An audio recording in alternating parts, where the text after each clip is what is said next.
something like this. Hit it. The Roger Report live morning show, weekdays at 9 a.m. Say y'all, I was on Roger's channel a few times and I couldn't take it. The heat. I got out the kitchen. It was hot. I was sweating. I had to get out.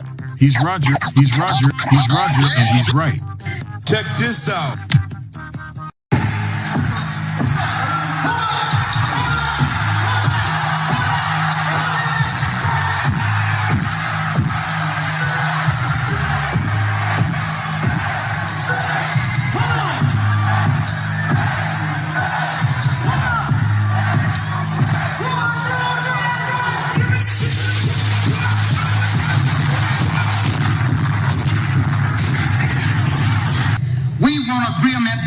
We can live or die.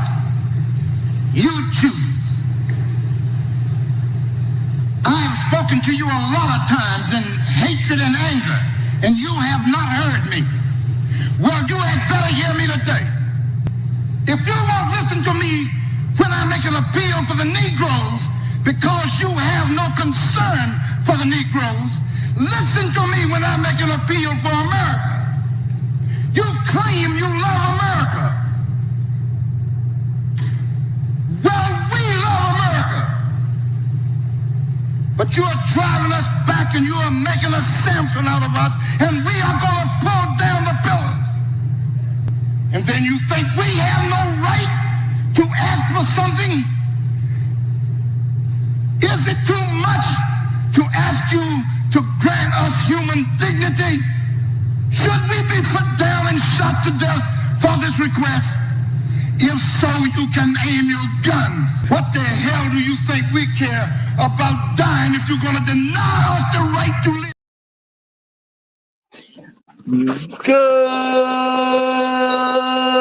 Good morning, folks, and welcome to another edition of the Roger Report Live, the best show on social media.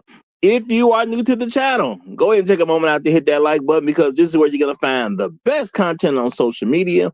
You don't have to worry about it because you're going to have me right here to make sure that happens. And if you've already been coming to the channel for a while, then go ahead and hit that like button, because you already know what time it is. And you know that this is where you're going to get the best content on social media. It's not a mystery to you at this point. You've seen other people do it. You've even seen some people do it well. But what you're not going to see is anyone do it quite the way I do it. So make sure you hit that like button. And everyone, yes, everyone, take a moment out to share the content, y'all. There are so many people who need to get great content like this. And it's just a small thing you can do to help the world be a better place. And isn't that what we want at the end of the day? Don't we want the world to be a better place? Of course we do. So share the content now. Share it through your social media. Share it through word of mouth, or even text someone's phone, but do what you got to do to help spread the word. All right, folks, we are back with another great and interesting episode. Today, y'all, it should be, there's a couple serious things going on, but it should be a pretty good show. I anticipate a show with a lot of laughs, and that's what I anticipate, but you never know how things are going to go. Because, yeah, it was some terrible things going on in this particular situation. But we're going to deal with Afroman and the Pound Cake Police, y'all. Afroman and the Pound Cake Police. You know, real talk, okay? That's what we're going to deal with. But before we get into this, let me say shout out to all the people who give me views on a regular basis, because y'all do make up the fam, and I appreciate y'all big time. Shout out to all the people who leave comments after the stream, because y'all are helping that algorithm grow, and I appreciate that. Shout out to all the people who hype me up every chance they get. And, you know, I don't know how much you be on, but if you're on, you know, there's only so much you can do, but every chance you get, you hype me up. Man, I appreciate that, and that's real talk. And shout out to everybody who hits that like button, y'all. One of the main staples on how to help your channel grow is people hitting that like button. So thank you very much for doing that. And remember, there's never a bad time to do any of these things. Anytime you want to add a comment, anytime you want to hype me up, anytime you want to hit that like button, doesn't make a difference how old that stream is. If you're newer to the channel, you go back and watch some of that old stuff, and you make sure you do that stuff too. Okay, it's very much appreciated, y'all. Very much appreciated. But we about to get into this. But before we do, let me give a few shout outs to some of the first people to check in. Because when you start a show, it's always great to see that you got a few people checking in with you. You got a few down supporters. But y'all know how it go over here at the Roger Report Live. There can only be one. And that one, today, he's done it again, people. He's done it again. He been on business lately. He been on business. Shout out to MJD the second. He is like what we like to call around these parts, the Highlander of today's stream. Shout out to you, my brother. Shout out to you. Glad to see you in the building. Glad to see you in the building. Glad to see you got another one under your belt. Appreciate that. Appreciate that. Shout out to Tunnel Runner coming in second. You know, almost turn around, you know, close. But as they say, no cigar. But you'll get them next time. You'll get them next time. Shout out to Trail Bentley representing. Hashtag long live the habitual line steppers. Hashtag Negroes in the wilderness. Hashtag dignity over vagina. Hashtag Al Gore's babies. Hashtag Hail Hydra. Shout out to you, my brother. Shout out to you. Appreciate you, brother. Appreciate you. Shout out to Floyd Thompson checking in. Yay, yay. Glad to see you, brother. Glad to see you. We got Landon in the building. What's going on, Landon? You know, a sower of seed right behind him. Great to see you, brother. Great to see you. Afro Merchant is in the house as well. And y'all, we gonna get started into this. We got Afroman and the Pound Cake Police, man. Look, man. Look, man. Look, man. Look, man. You know, we live our lives in America, and sometimes, you know, you get to a certain level of success. Shout out to Superstar J Quick. I see you in the building. Sometimes, y'all, you know, a brother can, you know, he can hit a certain level. You know, things happen for him that he didn't even know was going to happen for him. You know, because, you know, I heard a little bit about Afroman's story. It seemed like he didn't even know it. Things was going to come to him the way it came to him. Didn't even plan on having the name Afroman. Stuff just kind of happened. And Afroman just kind of went with it. Next thing you know, Afroman is really, really successful guy. Okay? Really, really successful guy. You know? He does entertainment. Okay? He does entertainment. He entertains us, man. You know, everything I know about Afroman personally has been basically him entertaining people. You know, had very, very big song. Okay. He explains that things in his life have gone a certain way because he got high. Okay. Now, y'all, Afroman, based on what I could tell, looks like a brother that has, again, reached a certain level of success, and he trying to stay out the way. That's all he trying to do, man. He trying to do what we call staying out the way. Afroman ain't out there hurting nobody. He ain't out there causing no trouble. I mean, Afroman, this whole story, man, this whole story is about a brother who they came to bother him at his home. At his home. Now, luckily, he wasn't there at the time. Luckily, he wasn't there at the time. If you don't know the story, y'all, if you don't know the story, there was some police that they claim they got some tips. That's what the claim is. They got some tips, okay, some serious tips about drugs being at Afroman's house. Not only was it drugs, because, I mean, drugs is one thing, and, you know, if you part of the government, you know, and you see drugs and a black man, you know what? That's terrible. That's terrible. America has always hated black men and drugs. Now, they seem like everybody else with drugs, but they don't like black men with drugs. So, you know, that's a trigger for any governmental body in the United States. It's a trigger. Yeah, any governmental body. I would say any. Yeah, you could even say family court. Any governmental body, you know, when they hear drugs and black men, it's like a trigger for them. They do all kinds of stuff. They do all kinds of stuff.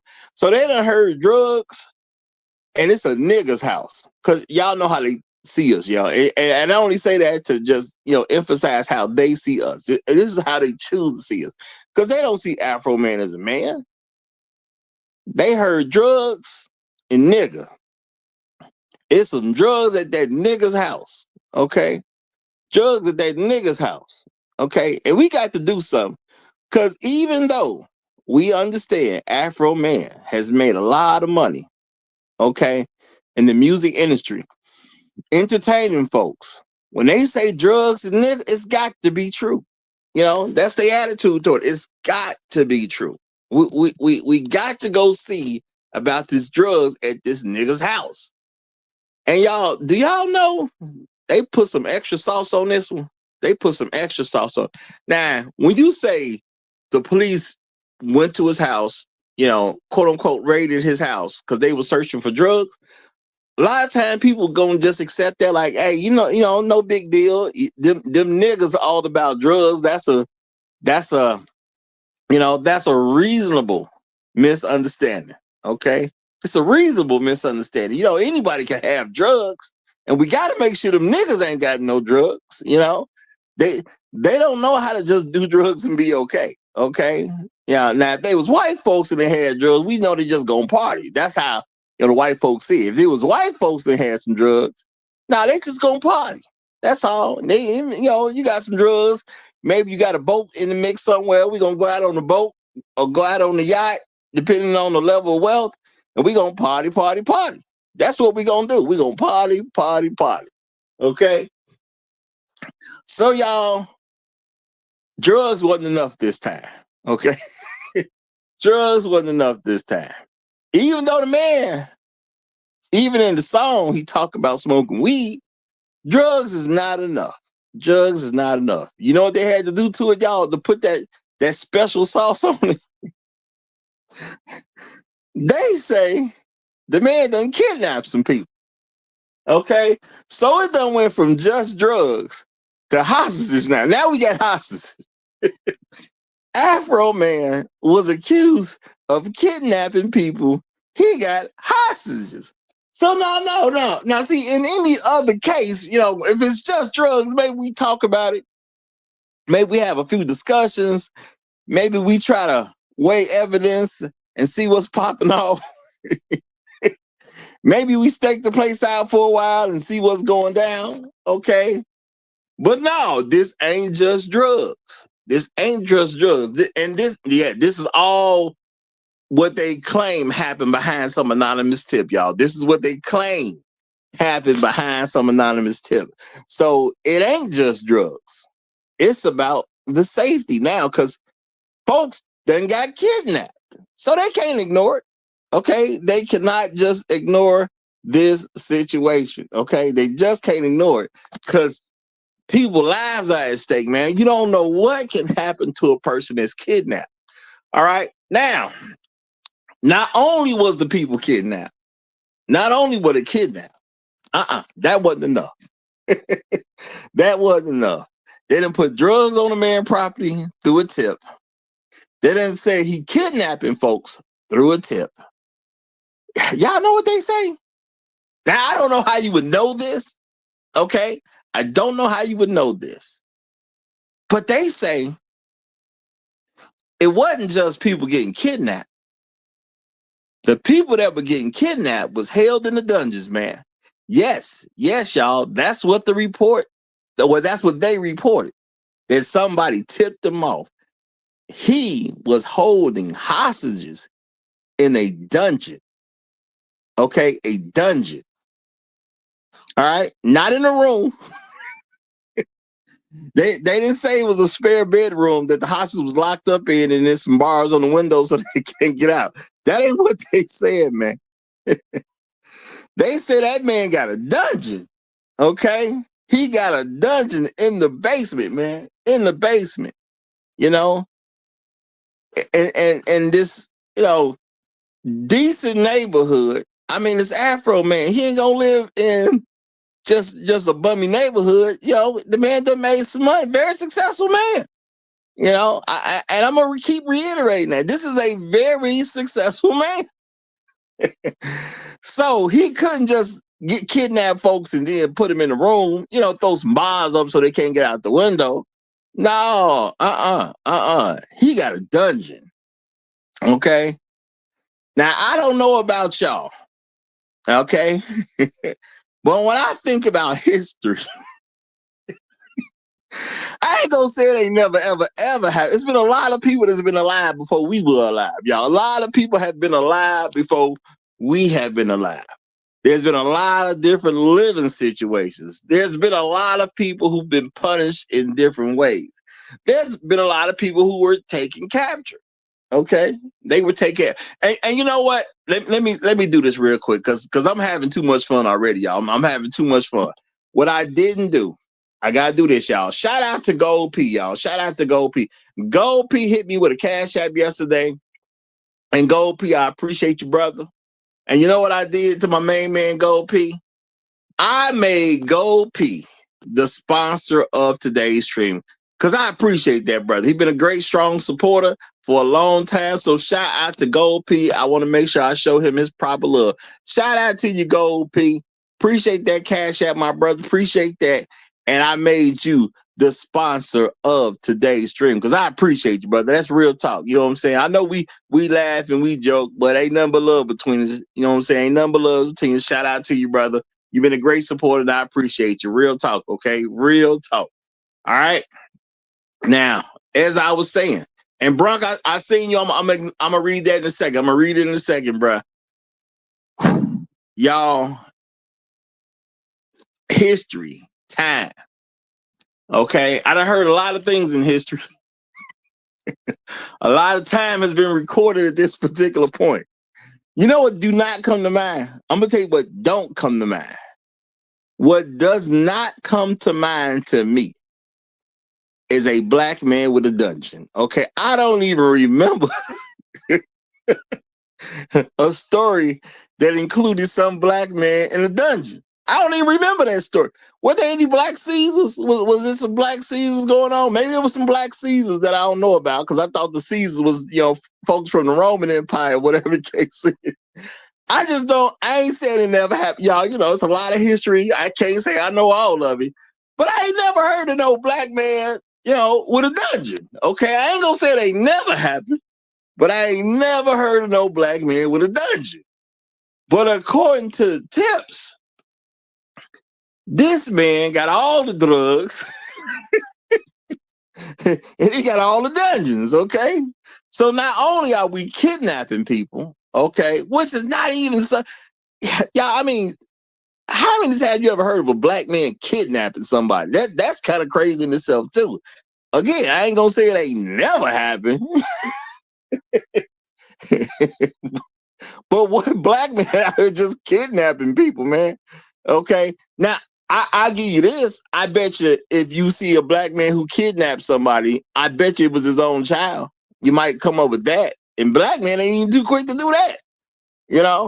So not only is Afroman, he got all the drugs, okay? He got enough that you got to make a move. We can't let this one just slide past. We got to make a move because this nigga got drugs. And them niggas with drugs. We got to do something. And not only does that nigga have drugs, that nigga kidnapping people.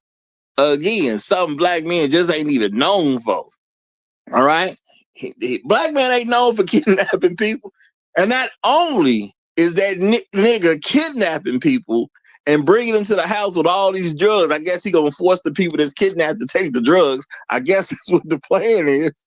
And if the people do not comply, if they do not act right, okay, if they don't act right when he kidnaps them and bring them to the house with all the drugs, I guess he gonna put them in the dungeon and torture them until they take the drugs, okay? You're going to comply whether you like it or not. Now, you know what? You can comply while you keep all your fingers and toes, or you can comply with a missing finger or a missing toe, okay? We going to make you comply. Yes, y'all, Afroman. Not this ain't a story about some 21-year-old full of energy. Y'all. This ain't no 5, 6, 7-man team where they can organize this stuff, kidnap these people, drag them off into some home with a dungeon in it. No. This ain't even a story about a guy that was in construction that could buy a home and then have the know-how to somehow dig enough space up and put a dungeon in there because he's in construction. No. This ain't even necessarily a story of a history buff that would know all the right ways to put a dungeon together. None of that happened. But what did happen was a tip. Okay, that's what they claim. That's what they claim. What happened was a tip. Now they didn't find drugs. Okay, and they went through that man's pockets, y'all. Like they literally was going through his pocket. They didn't find no drugs. But according to the story, y'all, they might have found some pound cake. Okay.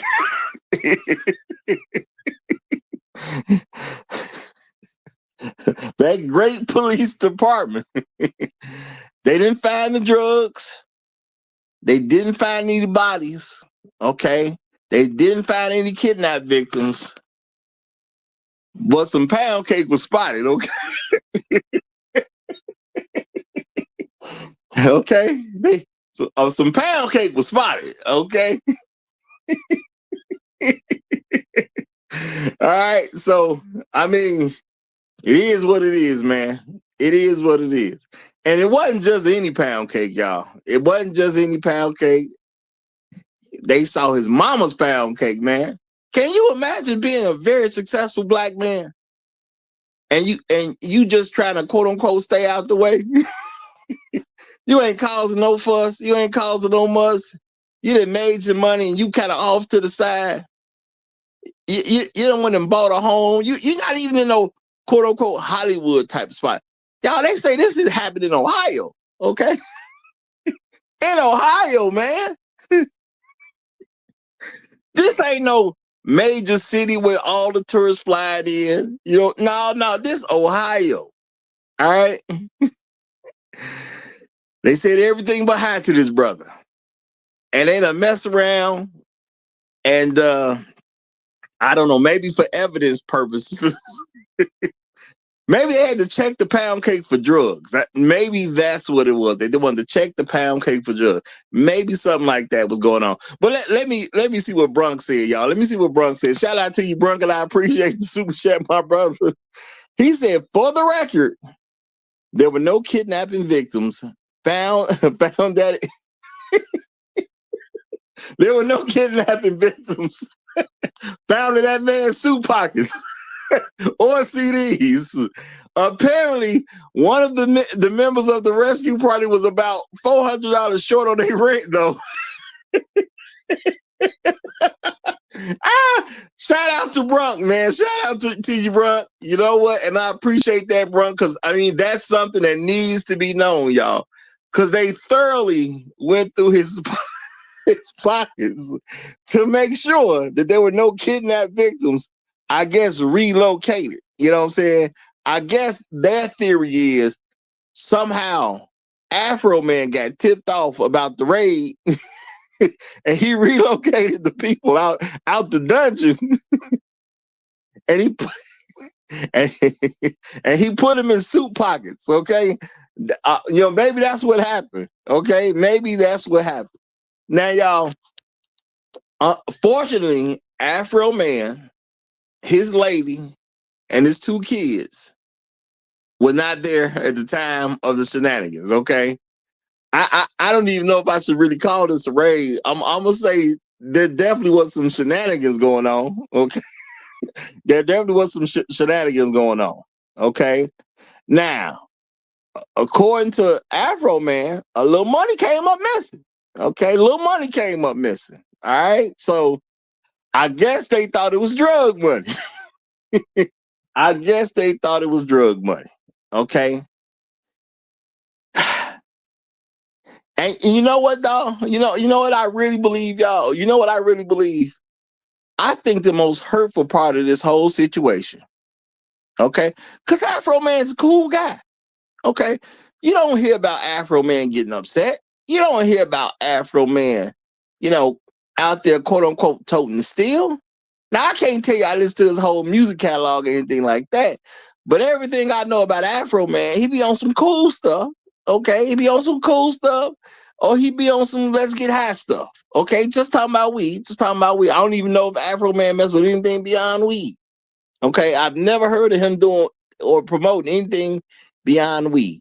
Okay, now I cannot tell you I'm an authority on this music. I just heard a few things from him here, and there. Okay, that's what I hear. A few things here and there. Shout out to the man though. Definitely a talented brother.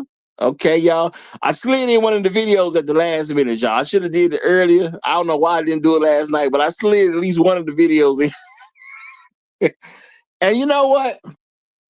I gotta say shout out to that brother, y'all, because he went to court a well-dressed man.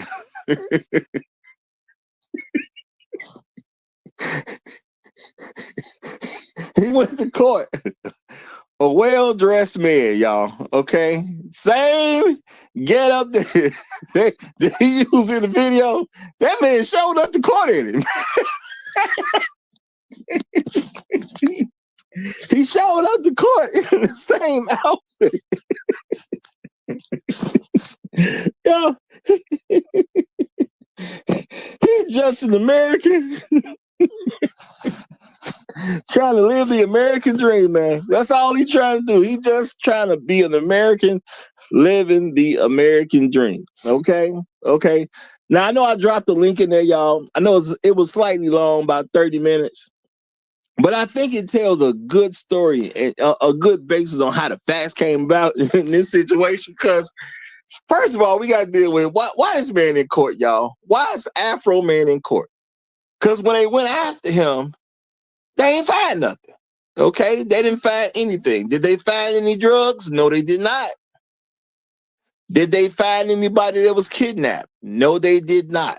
Did they find the dungeon that he had people locked up in? No, they did not. The stuff they came in there for, they could not locate. Now, some money came up missing. And do I think Afroman is just making this up about the money coming up missing? No. Why would Afroman make up stuff about money coming up missing when Afroman is a very, very successful man? Okay? He don't need to make up a story about no little money coming up missing. He don't need to do that.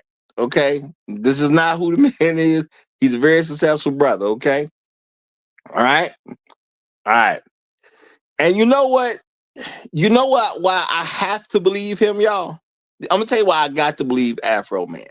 Because I checked into the story. I started digging into it yesterday. Y'all know some stuff sounds so crazy. It's got to be true. Yeah, y'all know how that goes. You hear about a story and then you get like these details involved in the story. And the details be so outrageous. You like, it's got to be some truth behind this story. Okay, it's got to be some truth behind the story, right? Now, y'all think about this. How many times have y'all heard of a house being raped? I'm pretty sure if you at this channel at any particular time,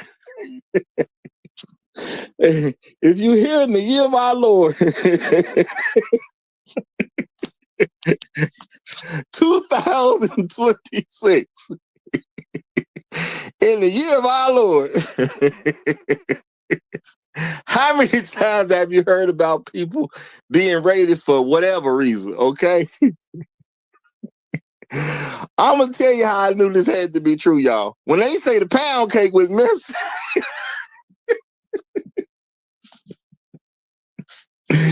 that's when I was like, yeah, this is a real story.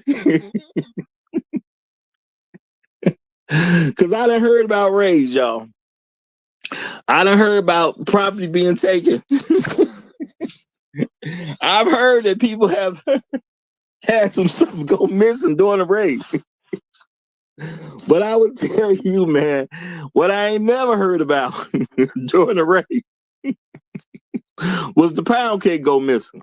So, and I'm gonna say, y'all, sometimes it's just something that's so outrageous, it's got to be true. Now, you can say something outrageous and you can go have the opposite effect. It sounds so ridiculous, ain't no way in the world that's true. But in this particular case, man, this is so outrageous. I knew it had to be true. These people done stole the pound cake, man. And that's probably the saddest part of the situation, man. Because he said that was his mama's pound cake, okay? Now, what if his mama actually... Because it's his mama, y'all. You know, a mama will do this for her son, y'all. A mama will make her son some cake, okay? If you got you a good mama, okay? Or even a halfway decent mama, and you've been a successful man, and you probably blessed your mama with stuff for here and there for a good period of time. You know what a mother would sometimes do? She would make her son some pound cake. Okay? She'll do stuff like that, man. She'll make her son some pound cake, okay? Shout out to Bron. He's saying the entire story needs to be a Boondocks episode. You know, it sounds like one. I'm gonna tell you that right. It definitely sounds like it definitely sounds like a Boondocks episode. And I would bet money if Aaron Magruder could do his thing the way he want to do his thing, I bet you this would have been made an episode. Ain't no in the world they would have just let this pass by. Oh. Y'all, I ain't had no pound cake in a while. But ain't nothing like your mama's pound cake, okay? Ain't nothing like your mama's pound cake. All right. So you mean to tell me, okay? Now I didn't even get the amount, y'all. I'm gonna go with the 400 because the 400 was mentioned. Okay, I didn't get what the amount was, but I'm gonna roll with the $400.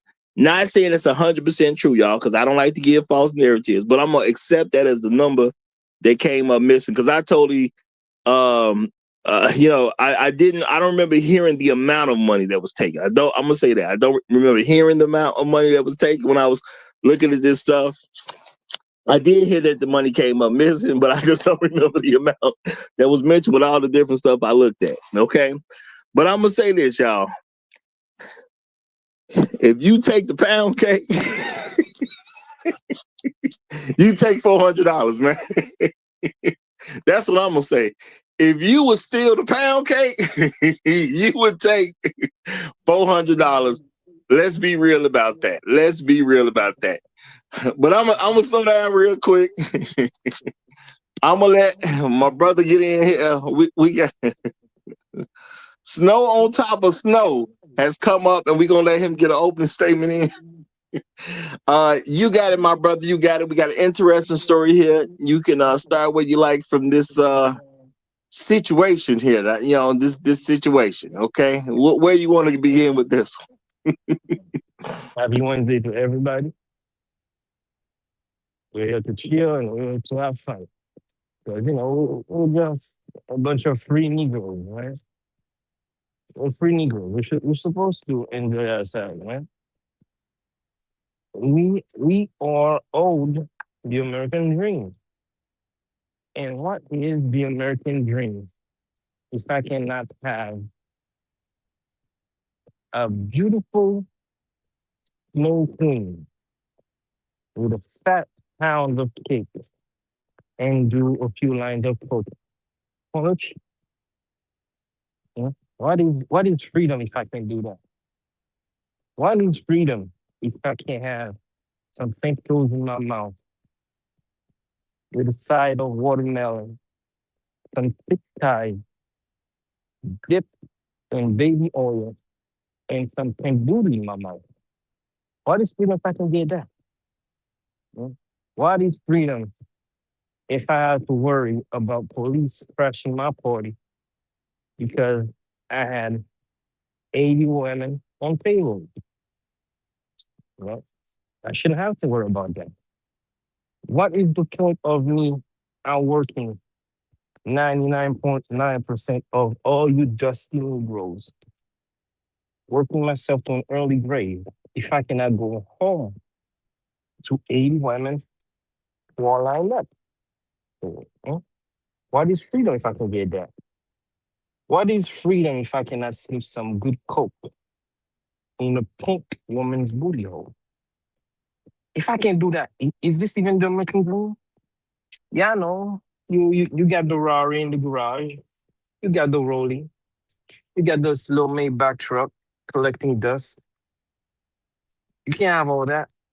You can't have a line of women lined up for you. Hmm? You can't you can't be sniffing some lean lines off her cheeks. You can't do that. Man, that freedom sounds boring, Roger. I don't know about you, man. My freedom is as follows. I get me some pink toes, some thick ties dipped in watermelon, and some baby oil with a side of fried chicken and some pink booty in my mouth. That's my freedom right here. I fought for freedom, and that's what I want. I don't want to be like Afroman, having Negroes rolling up in my ish and stealing money from me. I don't want that. I don't want to be arrested for that. So until we can reach that, are we truly free? Hmm? Thank you. That's interesting choices to do with your freedom. I'm gonna say that those are interesting choices. But I'm gonna say this, man. Freedom should at the very least include coming home, opening your door, and enjoying a slice of your mama's pound cake. Hey, Roger. And No pun freedom, intended. No pun intended. No pun intended, Roger. Don't say it like I'm just saying, man. If you can't go home and enjoy a piece of your mama's pound cake, I mean, it's your mama. It ain't somebody else's mom. It's your mama's pound cake. Okay. that. Them white folks are gonna take it literally. Yeah. I'm just saying, man. Them good old folks don't take it literally, Roger. Don't say it like that. Man, I'm sorry, man. My mama can make pound cake too, man. You know what I'm saying? If my mama make me some pound cake. Now I'm gonna say this, y'all. I got brothers and sisters. I don't necessarily remember ever having a pound cake made for me personally, like by myself. You know what I'm saying? That's some hard thing to do in the first place. Cause she got many kids, so it is what it is. Okay, so I don't think I ever had a personal pound cake made. But if my mama make me a pound cake and I come home, now I try to be a forgiving guy, y'all. I tell y'all all the time. I try to read. I read the Bible. I'm trying to become a better person and do what the Bible tells me to do. So I gotta forgive people no matter what they do. I have to forgive them. I'm not saying I ain't gonna be mad. I'm not saying I ain't gonna have a response, but I do eventually have to forgive these people. So if my mama made me some pound cake, and my own brother and sister, you know what I'm saying? If one of my brothers and sisters was at my house and they eat the pound cake mama made for me, because that's my pound cake, I'm gonna be a little teed off as it is, and that's my flesh and blood. Those are people I love and will fight to the death over, But I'm gonna be mad if they steal my pound cake, and my mama made that pound cake just for me, and that's their mama too. I'm gonna be upset. But to come home and some random police officers that came in and stole the pound cake, and I'm not saying $400 is nothing to look at. But man, you can't steal my mama's pound cake, man. That's just going way too far if you ask me. You done stole my mama's pound cake. The $400 is bad, but to steal my mama's pound cake, that's just reprehensible. but let me slow down because I got two more guests coming up. So let me get these guys in. Pump it up. What a froze. You got it, and after you, we'll get Bronk in. Go ahead, my brother. Peace, Roger. How you doing? How you doing today? I'm doing, I'm doing all right, man. But you know what? I'm a little rattled. Not for myself, but for this brother who had his mama's pound cakes. That would rattle me, man. I'm a little rattled for his sake. I'm a little rattled for his sake. Nah, I But could go dig ahead. it. But I was gonna try to call in earlier, but I got high, so I messed up on that one. But that's that and that's serious though. This case is hilarious. I definitely want to give a shout out to Afroman for taking lemons and making the biggest picture of ice lemonade ever made in history. You know what I mean? They definitely. I'm hoping this thing. I'm hoping they get peanut get like they need to get life in prison for eating that pound cake first. Be honest with you on that. Sorry about that. I got a call. They need that, and I definitely got to give a man a shout out for getting nominated for that Grammy award. That was crazy. I didn't even know he was able to accomplish that. And definitely peace to Afroman. Big up to him. And Okay. I'll close it out with that. I appreciate you, brother. Appreciate you. Bronk, you got the mic, my brother. You got the mic. All right. What up, Roger? What's happening? Shout out to the panel. Shout out to the chat. I have a question to ask, man. Just looking at this whole situation. Hold fast. Before you ask that question, because super chat just came in. So shout out to Bad Black Gamer. Appreciate you, my brother. And shout out to you also for the 57-cent Trail Billy tax. I appreciate that big time. He says Afroman is dope for retaliating with music. Oh, yeah, we definitely go get into that. We definitely go get into that. All right. Go ahead, bro. Go ahead. Yeah. The question I'm gonna ask is, where can a black man go in America to really have peace? All right. And I asked that question because when I, kind of looked into this whole case, which is hilarious, by the way, found out that this man essentially lives in a very rural town in Ohio, and this is how rural it is. The property that he lives on, I think he bought it for $24,000, and it's 5 acres. That's how rural that town is. So essentially, Afroman is the only black person out here where he lives. The only black man. And this happens to him, of all people. Not bothering nobody, ducked off in the middle of nowhere, in the middle of America. And this is what happens to him. So that's why I posed that question. Where can a black man go in America to truly have peace? Right. Well, And I'll end my open statement with that. I mean, that's a heck of a question. And I'm going to have to say, at this particular time, I cannot tell you what that is, because when you talk about staying out the way, and the man doesn't move to Ohio, to a rural area, how much more can you do to stay out the way? I mean, what you got to do to be more out the way than that? Okay, I don't even know. All right, and that's just real. That ain't even a joke, y'all. I don't even know what else you can do to be more out the way than that. I'm gonna move away from all the glitz, all the glamour. I ain't going to no big city. I'm finna go to a small area. Heck, I'm gonna go to where the niggas ain't even there. They can't even accuse me of doing something with some niggas. I ain't even no niggas here. You know what I'm saying? And yet he still got raped. Now, ain't that about nothing? He still got raped. And shout out to Big Mo 89. He said the judge still turned the order into. We definitely gonna touch on this too. He said the judge still turned around to order him to pay 50% of the court costs when the losing side typically pays 100%. Everyone is able to witness it. Yeah, they were gonna stick it to him no matter what. They sticking it to Afroman in every way they can come up with. And that's just real talk, y'all.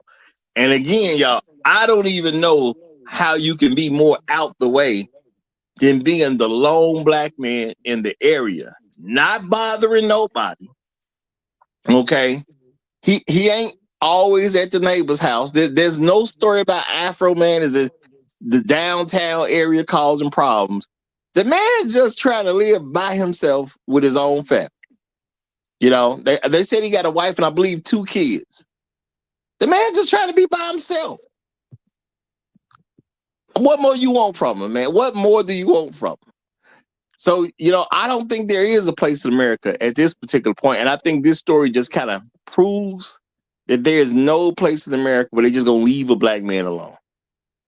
You know, now I will say I love this country, but I'm going to keep saying this country do got problems now. This country do got problems. You can't even go to Ohio, y'all. You would think when you hear Ohio in 2026, ain't nothing going to happen to you in Ohio. You know, not Ohio. You know, it's just not enough going on in Ohio. Dave Chappelle You know, ain't safe, man. I mean, maybe you should have moved to Dave Chappelle's town. You know, yeah, maybe that's the only place. Though, you know, but I can't guarantee they don't bother Dave. I can't guarantee that either. You know, I mean, luckily Dave only told some stories about people. You know, kids throwing snowballs and whatnot at him, and nothing like this. Not his home being raided, but I mean, for me to think about, you know, I had this perception of this man who he good on money. He got a wife already, so he ain't got to be messing with all the women in the town. Okay, he only got a couple of kids, they say, and he ain't out in the streets trying to do nothing. He don't have to go to nobody's job. He's straight. Now, how did this particular man end up getting raided? Because he got drugs, he got kidnapped people, and he got a dungeon. Who tipped these people off? And why didn't they do no work to see if the tip was true? And see, I get it. You add the kidnap stuff, you add the dungeon stuff, so you don't have to verify anything. That's how I believe this went down. You know, because if you get a tip, you're supposed to try to get some type of corroborating evidence or whatever the case is. So I think they just said, hey, you know, he kidnapped some people. Well, who's going to get kidnapped in rural Ohio? White girls. They ain't worried about them kidnapping no men. So that automatically shifts it to, oh, he must got some white girls. And now you say dungeon. Oh, now he's not just kidnapping white girls. He's torturing white girls. You know? And there's somebody who may think I'm being a little ridiculous, but they done burned down towns for less than this. So I don't even see how else they would interpret stuff with these particular claims that they say somebody tipped, gave these tips about him. Well, Roger, they really raided his house to get that whack ass rhyme book he got in there. They said this shit gotta stop. That was torturing white girls with the lyrics. They took every notebook and every pencil in that goddamn house.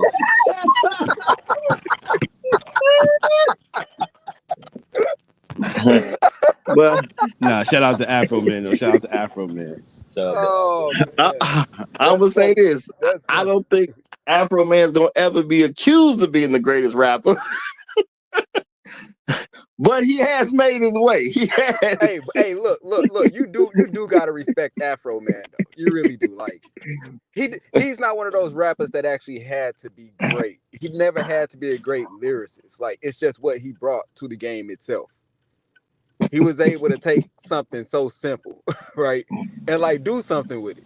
Yeah, originality. You can't be mad at that, man. That got high. I forgot about how big it was until they said that, and then they was like, he got nominated for a Grammy. I was like, damn, that was a big joint. Afroman actually helped change the conversation about weed. He really did. Yeah, you're right. He was part of that. Afroman is part of the reason why weed is legal today. I mean, Afroman has definitely made some impact, especially when it comes to weed. I mean, we got to be real about that. We got to be real, and we got to give him his credit. And I'm gonna say, yes, y'all, you know what they say? If it ain't broke, don't fix it. So if you come up with something very simple, and that very simple thing can make you millions on millions of dollars, you probably want to leave it where it is. Sometimes you got to know how to walk away. See, some folks that it ain't good enough. It ain't good enough. We got to do such and such. But everybody who heard it seemed to like it. You got to leave it alone. Sometimes you just got to leave it alone. Everybody, a lot Roger. of people resonated with it. You got to turn around and go ahead. You got to stop Chuck Sims. He's having people have accidents out here, making those kind of jokes. You got to stop him, man. Got to stop him. It's dangerous. People driving equipment and he's telling jokes like that. It's not. We got to shut him down.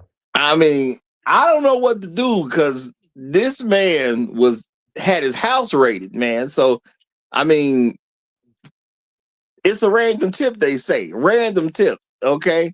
Now, my thing is, I don't know what a black man is supposed to be able to do if you can't even get high and be okay. You know what I'm saying?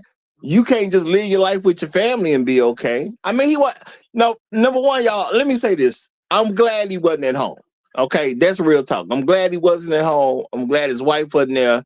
And and it said that he had like 2 kids. So I'm glad his kids wasn't there either, because this could have been real tragic over nothing had they come at the wrong time. Yeah, on a serious note, you're absolutely right about that. Lord knows what would really happened if he was there and something like that happened. Lord only knows. We might not even be able to make jokes today. You know what I mean? Exactly. Because they could have killed one of his kids or something. I don't know the ages of his kids, but as I said, let me look real quick to see what his wife looking like or whatever. And I see the stuff about he got 2 kids too. So it's like, man, one of his kids could have been shot over this. So this could have been an extremely tragic situation. So I'm glad that none of them were there at the time of this. Now, maybe this was deliberate. And again, y'all, I gotta say, why was Afroman in court? Because Afroman got raided. So why was he in court if I said that they found nothing? The reason the man was in court was because the cops sued him. Because Afroman, number one, he asked to get his stuff taken care of. He had some property damage during the raid. So Afroman simply asked, will they do something about the property damage? It happened to him. There was a gate and there was a door for sure that was damaged. And he asked, can I get my stuff taken care of? And they told him basically no, according to how the rules are, as long as the police come there under reasonable suspicion, they can do what they got to do. If they ain't going kind of out their way to tear nothing up, there's nothing you can really do. So somebody can have any home raided over some tips, I guess.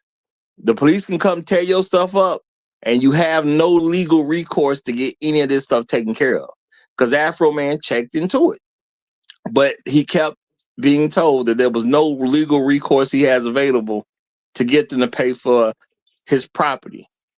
So Afroman, being a good citizen, said, let me make some songs. Okay, this is how he responded, y'all. He didn't get upset. He didn't call the police out or nothing like that. He went and talked to the people. They told him time and time again that you have no legal recourse. So he took surveillance footage of his own home, and he took some of the footage that included some officers that happened to raid his home. He used that stuff, and he's made some videos. He made some songs, and he's raising money to get his property taken care of, because the police told him they ain't gonna do it. So he got into court because now the police that's in his home on his cameras, they're mad at him, saying that he's basically defaming their character. This sounds like something out the Twilight Zone, man. So they got mad because he decided to use the incident to make money to fix the property damage from the incident that the cops did when there shouldn't have been an incident at all. Now, I'm not gonna get mad at the cops. Technically, I got to look at it from the side of, what if I was a parent and my daughter was kidnapped?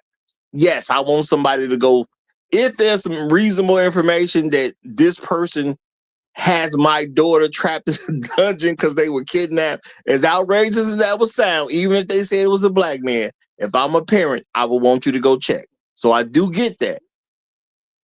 But suing the man because he used the footage of you raiding his home when What? you refuse to pay for the damages, But if that's just crazy. If somebody's kidnapped, shouldn't somebody be missing? Hey man, the tips is what the tips is, brother. How that math happen? That's all I can tell you. Roger, I understand it. I understand the door and the gate, but why you cut the cameras? Why you cut the wires to the camera? You don't want them to see what you're doing? Y'all are law officers, and y'all cutting the camera feed, the wire for the camera, and that was going on tape. And you made a white officer, a female white officer, cry. So they couldn't.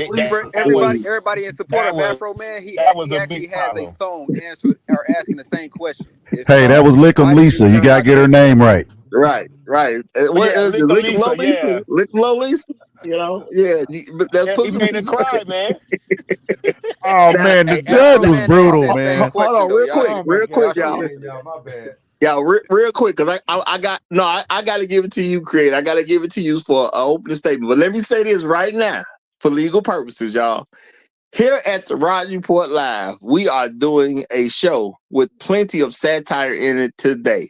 There's going to be a lot of funny stuff said today for the purposes of comedy. So, in case the Pound Cake Police hear anything on today's episode that they feel bad about, or they feel defamed in any kind of way, hey y'all, these just jokes, okay? This is a comedy episode of the Roger Report Live, brought to you by the Pound Cake Police, y'all, okay? This is a comedy episode of the Roger Report Live. So I don't want to hear it, man. I don't want to hear it. We're going to talk about some stuff, but there's going to be a lot of comedy injected, so we don't even want to hear it. This is not about your quote-unquote character, officers. Go ahead. Hey, why'd he steal the pound cake though? He got listen, cameras on the inside. That was hilarious. I think that was absolutely needed. But all the times, like it crazy in 2026, it took us to get to this point to where we can have some type of recourse to our public figures, if you will. They came into this man's house. Let's give it a rundown. Came into this man's house, right? They did have a warrant. That's why the legal recourse stood, because they had a legal warrant, right? Even though that judge did sign on that warrant, right? It was all legal. So that wasn't what the case was about.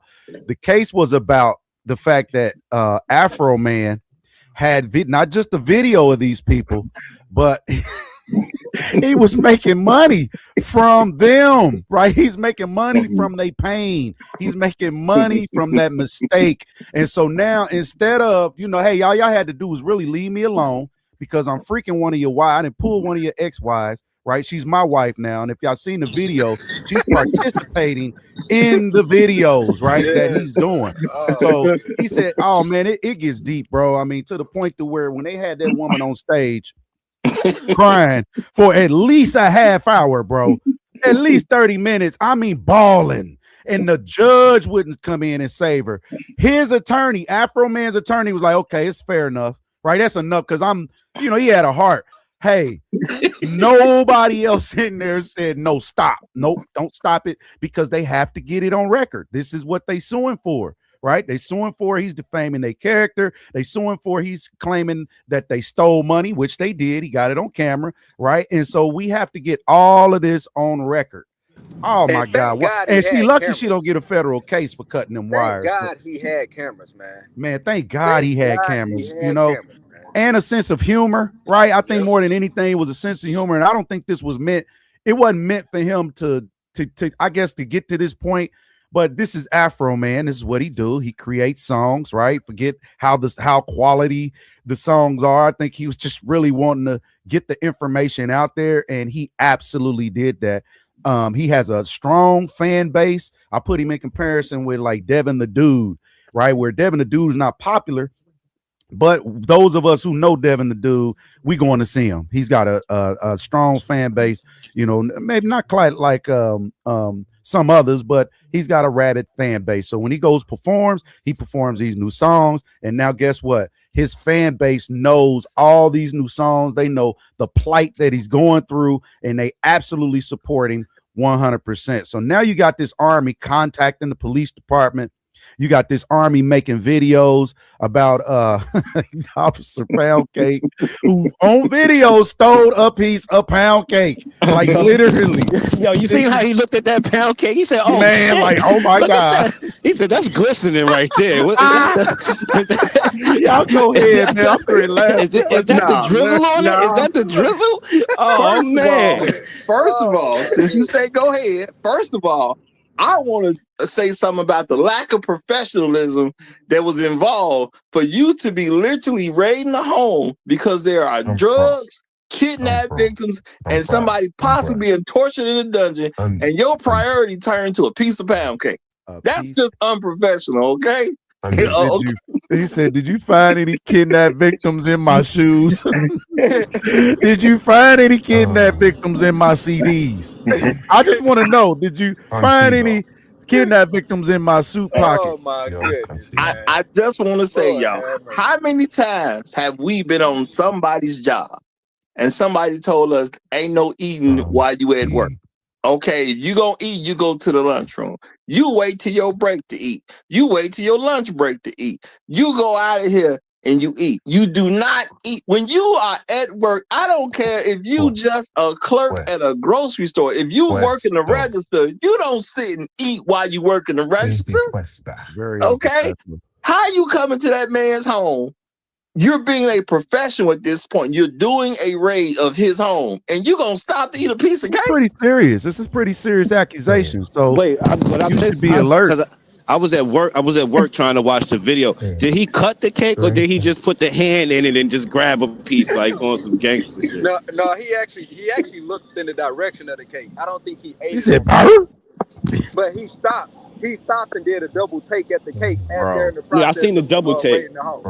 He looked at that cake like double take like they were boobies, bro. That was he said boobies. But that's bad enough. The fact that he took a double take, bro. You in the middle of a raid for supposed drugs and kidnapping victims, and you stop to do a double take of some pound cake.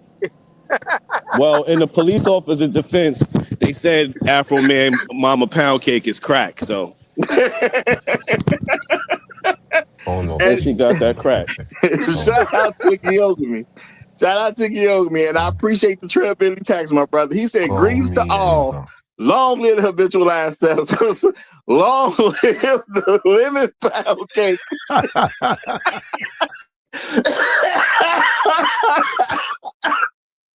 This case, the court case, was absolutely comedy. When I say I have never laughed, man, I've never been in laughed so hard at any court case, bro, in my life. I'm talking from beginning to end. It is hilarity. He said, "Hey, so do you know if your wife's cheating on you?" He said, "I don't know. I've been with her since we were kids." He said he freaked her. "I don't know. My kid's ruined. She thinks that the Afroman's her dad because she's biracial. She's freaking out. Kids messed with her at school."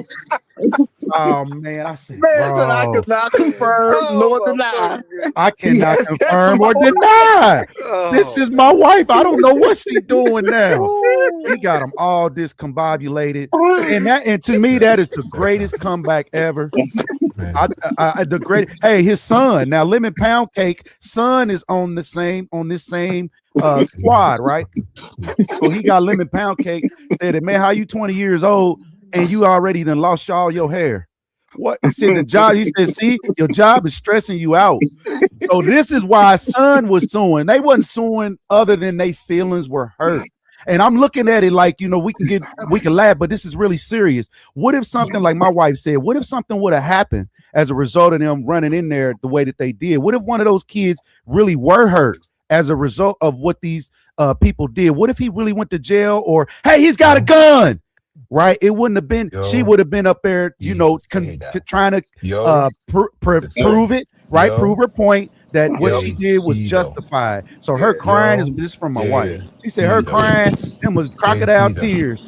Oh, I Nah, mean, but we said creator, Yeah. the kids was her. Imagine going outside thinking you about to come home to some lemon pound cake and that shit going, doors bust open. Like that's crazy. You know how you be that was having a worse taste. than You the know how Three you have a Bears, taste for huh? something, and you get home and see that shit, and then the Hey, cake but no, going too. but no, really, it is important to make that distinction though. Like it's a blessing that we're able to laugh about this. You Well, know what I'm saying? Absolutely. It's a blessing that we're able to actually like have a show just essentially laughing about everything that's going on. It's a blessing that he was able to release even more tracks after the fact, laughing about the situation essentially and trolling the police department. Because that is a situation that could have been went That's left it. real And fast and has and I'm went gonna left real say fast in other okay, situations. okay. with the lack of professionalism from these officers, I believe had his family been home, at least one of his kids would be dead.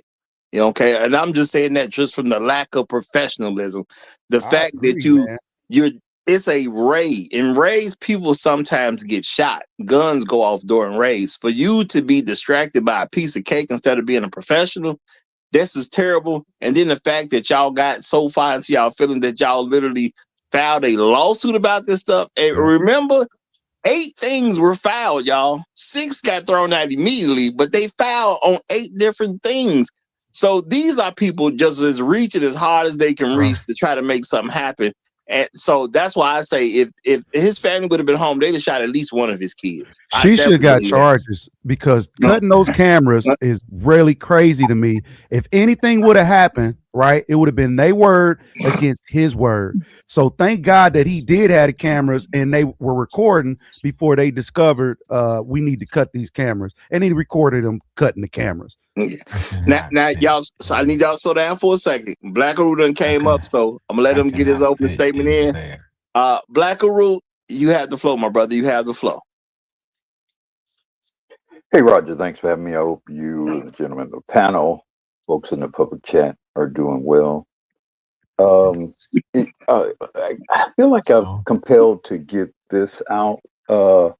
Shout out to the great people of the county that Afroman reside in. Apparently it's not only is it a very small town, it's a super small county. I think I heard there were only like 10,000 people in the county. I mean, by comparison, there are like what, I don't know, like 7 million people in Cook County, you know, just to give you some perspective. And and so likely was an all-white jury, and they decided on his behalf.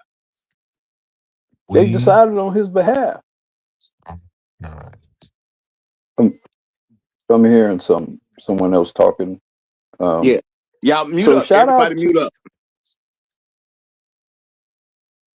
Shout out to the good people of I can't recall the name of the county that they're in for giving him a rare fair trial involving a black man and white police officers. Shout out to them for that, you know, because they could have made things much worse for him than they were. Now, obviously, the judge was on the side or was a part of the corruption of the police because he still compelled him to pay, even though would have paid half of the court costs, even though he was found innocent by the jury. So obviously he's a part of the corruption of the police.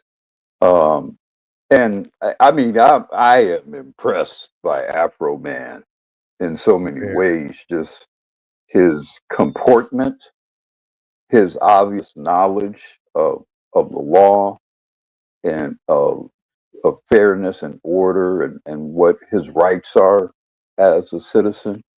I am profoundly impressed by him, and maybe I'm a little overly impressed by him given what the fame for which his original source of his fame apparently, he wasn't just smoking dope, so to speak. Apparently, Afroman has been doing some studying and some reading along the way. And I'm really shocked that song was released in 2000.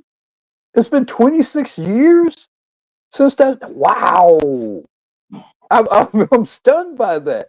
If you asked me when that song was released, I would probably say about 10 years ago, maybe 12 years ago. Man, well, I guess that's one of the things that come with getting old, the acceleration of time. But I have a lot of other things to say about what happened there. But I guess those are the things that I kind of wanted to get out there in my opening statement. As always, thanks for having me up, Roger. And I think those are very great things that you got out. Because real talk, shout out to those people, because they didn't have to do it. They could have just been on some corrupt stuff, but they did stuff the right way, obviously. And we gotta respect that, y'all. You gotta respect it. Every once in a while, you come across a group of good white people, and you know what had to be on that jury? Some good white people, because he don't get this outcome without some good white people. So shout out to those white people. I remind us though. All of this was on camera. Well, even with what was on camera, the judge was obviously in America. Yeah, in America, that don't matter. For racist white Americans, that don't matter. He made the sheriff's department. Rodney King was on the video. They made the sheriff's department. The officers made the sheriff look incompetent, dumb, stupid, and anything in that lower, extra lower vibration. So certainly they could have got away with it if it wasn't recorded. But even from protocol and just proper, employer-employee relations, if I'm your superiors and I'm watching this, I'm shitty. For lack of a better word. Yeah, well, I'm really pissed off. I think it also speaks to how actually intelligent Afroman is. He was able, lack thereof of the officers. Yeah, but he was also intelligent enough to make a solid case. He asked the right questions and made the right points. So one of the points that he made was, okay, you're looking for kidnapping victims in my home. Did you find them in my suit pockets that you were looking through? Did you find those kidnapping victims in the CDs that you were looking through? Yeah, and how did you get a tip that I'm keeping people in a basement and my home does not have a basement? What kind of tip was that? So he was intelligent enough to ask the right questions, right? The thousands of pounds of weed that you're looking for, were those in my suit pockets? He did so thousands very of pounds of weed in my suit pocket. Right. So that's or the kidnapped victims. No, the kidnapped victims that were supposedly in this suit pocket. Because those are what's on the warrant. That's what's on the warrant. That's what you should be looking for. Sticking it to the warrant, right? Per the warrant, this is how we're going to move. Anything else is insignificant. What we looking for is what the warrant, actually what the judge signed off for. And none of that happened. Wait, man. So are y'all sitting here trying to project that a person can't kidnap somebody and hide them in somebody's suit pockets? Is that what y'all saying? Unless you're the Jolly Green Giant. Yeah, I'm afraid so. I'm afraid so. I'm afraid the magical Negro cannot keep human beings in his suit pocket. The evil magical Negro. Man, this is some amazing stuff. That's what I'm gonna say, y'all. This is some amazing stuff because when I enjoyed doing some research on this. I'm gonna get at you. I'm gonna get at you and reset about something. Going back to a recent debate we had involving ICE. Stuff like this is why every time I'm for the shits against any kind of police encroachment on people. I don't give a damn the circumstances or whatever. Stuff like this case right here, this is why I don't support any of this shit that ICE is doing. Because to me, Roger, I view all American law enforcement is just different factions of one big ass white gang. One big ass white gang. Local police, state police, the Federal. feds, county, all of them. They're all a part of one big ass gang. And they're all empowered based on what one other faction of that gang can get away with. And they'll look at those ICE boys being able to get down any kind of way and be inspired by that and feel they have been enabled to do that. Now, I'm not saying that because this happened obviously before the recent ICE raid. So I'm not attributing what happened to Afroman to that. I'm mostly referring to a mentality and an ethics that preeminates amongst white law enforcement in this country. And that's why I'm always going to be very circumspect. I don't give a damn why you're doing it. I'm always going to be on the other side of all of that rootin' tootin' white cowboy bullshit that they be pulling. Yeah. No, Black Crew, I agree. I think even what you're speaking about, even you can look at it in a even wider or broader lens, right? The same thing they do on a local level to us as black men, these colonialist European nationalists. They also do it internationally and even globally as well. I mean, we've just seen them kidnap another nation's leader and then begin to steal that nation's oil reserves. We've seen them go into people's countries and territories with essentially no knock warrants and raid their capitals and cities in the Well, name of looking for such and such weapons of well, mass destruction that aren't there. I'm So gonna the say same thing that that's getting a little too broad because when you start talking about international stuff, you don't have the same things going on as far as citizenry is But no, concerned. the no, point that I'm making, Roger, though, the Roger, point that I'm Roger. making, We're the talking point that I'm about the making is mentality. the We're talking mentality. about Right. the Exactly, mentality Right. of exactly. white The men. mentality is That's what what I'm we're And the talking addressing. about. highest of the It's the high same behave in certain mentality. way. So little brother feels he can act the same. That's the standard. No. Exactly. Yep. I get what you're saying, and my thing is, when it comes down to what ICE is doing, my thing is they still got to get rid of people. So now how they go about it, I ain't never agreed with anything about how police go about stuff. I've never agreed with that because you know what I'm saying. I know they do stuff all. I done told you I've been robbed twice by the police. You know what I'm saying. So I know the police have always been up to no good, at least during my lifetime, because they have literally robbed me on 2 different occasions. Okay. 2 separate groups of All police right. officers that do not know each All other right, have literally robbed me. Roger, hold on. I gotta stop you. I gotta stop you, and I gotta ask you to review some of your commentary when we were having this discussion, because it was coming off as very pro white ICE. It was coming off very pro white ICE. We had white ICE running a woman into a home, and you was like, "Well, she in the home, you should be able to kill her." No, my point. So I'm just saying, and I'm emphasizing this point because you present this. This is a great case study in American white law enforcement. It's a great case study in that, but it is emblematic of broader issues, and especially the behavior and the mentality of when you give a white man the license to kill, whether it's domestic or foreign. Yep.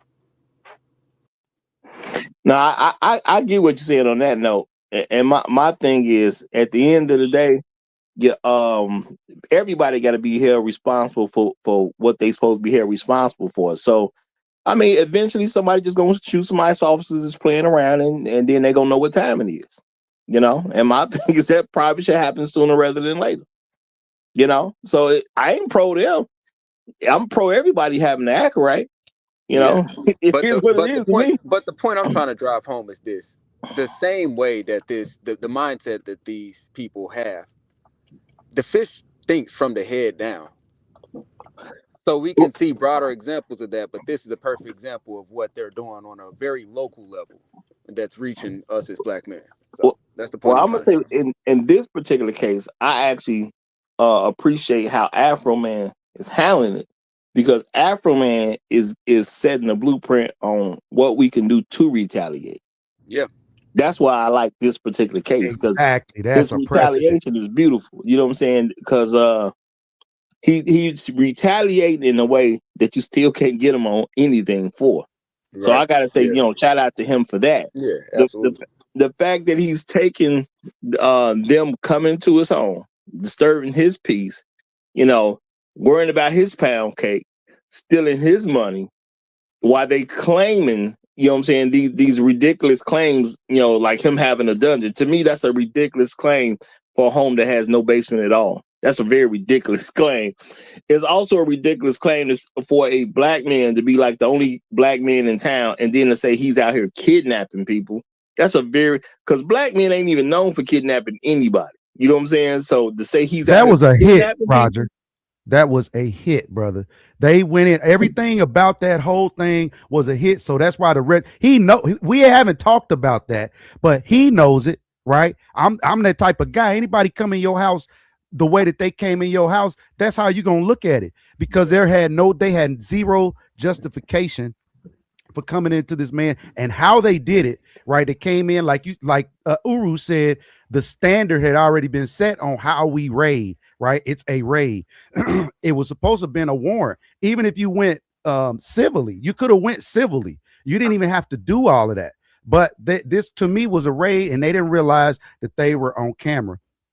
And to the degree and their lazy ways, right, and their comfortable ways in the way that they perform and the way that they behave in any situation, right? And they did that in the comfortability. Again, I'm looking at it from an employer type standpoint.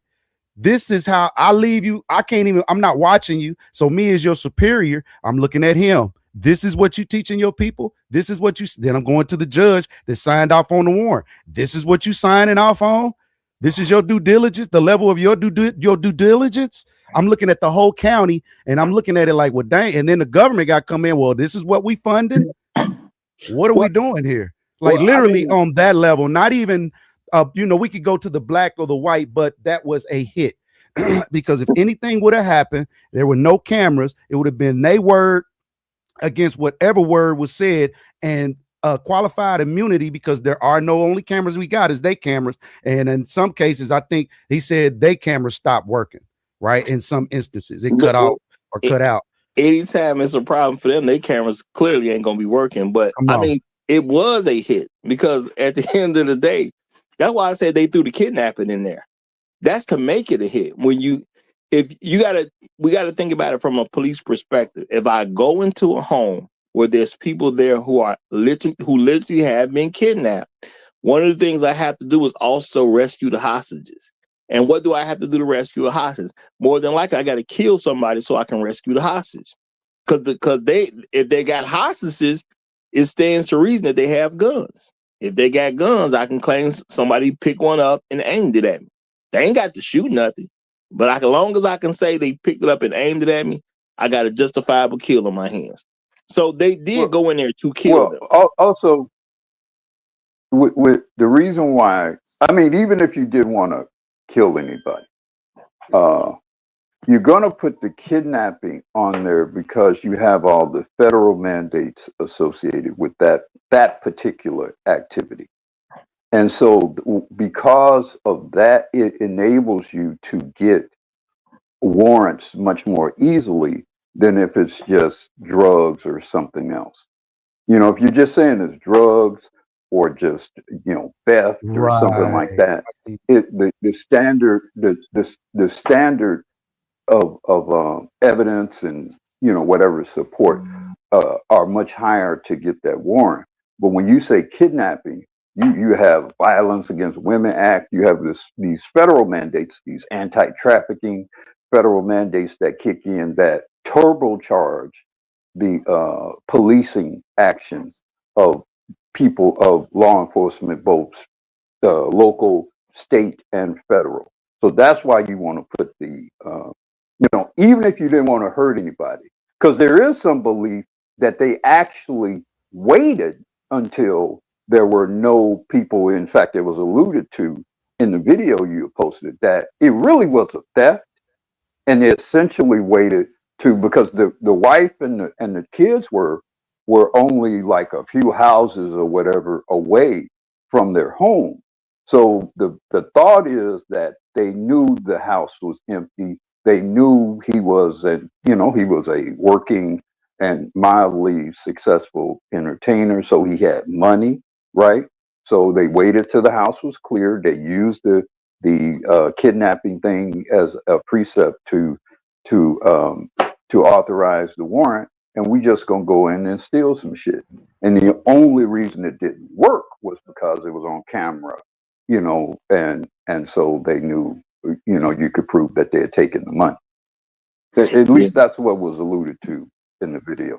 So I'm looking at protocol, right, and procedure and policy. That's how I'm looking at all of this right now, because it's not over. Because now he can actually see, he has a case that he hasn't even sued that agency yet. So now we look at policy, procedure. Yeah. Is this the way that y'all do things? Is this what's written on the book? He's not going to sue them either. He's not going to sue them either. I ain't trying to talk over you, but I want to I don't think he's going to sue at all either. No, I want to put this in there. He's not going to sue because even after the case, I think it just finalized a couple of weeks ago. But after that, he released a whole new slew of tracks after that, and it's getting very personal now. You know what I'm saying? Like, one of the albums essentially is calling out one of the officer's brother for being a supposed pedophile. I mean, the stuff about look, why sue them? Why sue them if you can make a good deal of money, via YouTube or whatever sources, in terms of marketing, I mean, it's much better. Yeah. If they try to sue him for that, and I get well, and he's already won a civil case against them. So he's pretty much as long as he doesn't in any way do something that's clearly libelous or scam, unless he lies about them, present something about them that's not a part of any sort of proven record. He can just continue to do what he's doing and will likely continue to make even more money doing it. And that's why it wasn't defamation. Exactly. And I need y'all to hold fast for 1 second so I can get the super chat in. Okay. Shout out to Landon. He says, I'm definitely anti-police colonialism, but I am definitely pro-legal immigration. Two things can be true at the same time. And I'm going to agree with that all day long because, I have no problem with legal immigration. But if you're not a legal immigrant, you are a criminal, and a criminal is a criminal. I don't know what to let me clarify. Let me clarify my point because I cannot make this enough, right? I mean, let's be real. For generations, we've had a immigration issue. Like Reagan himself legalized damn near 10 million motherfuckers over 40 years ago. So this has been an issue on both sides of the party. Has been playing that game. The Republicans want them in here for cheap labor. The Democrats want them in here for the vote. So for us to now, all of a sudden, this is the worst possible thing. This is the sum of all fears. Frankly, Landon, that's some bullshit. This has always been an issue for us.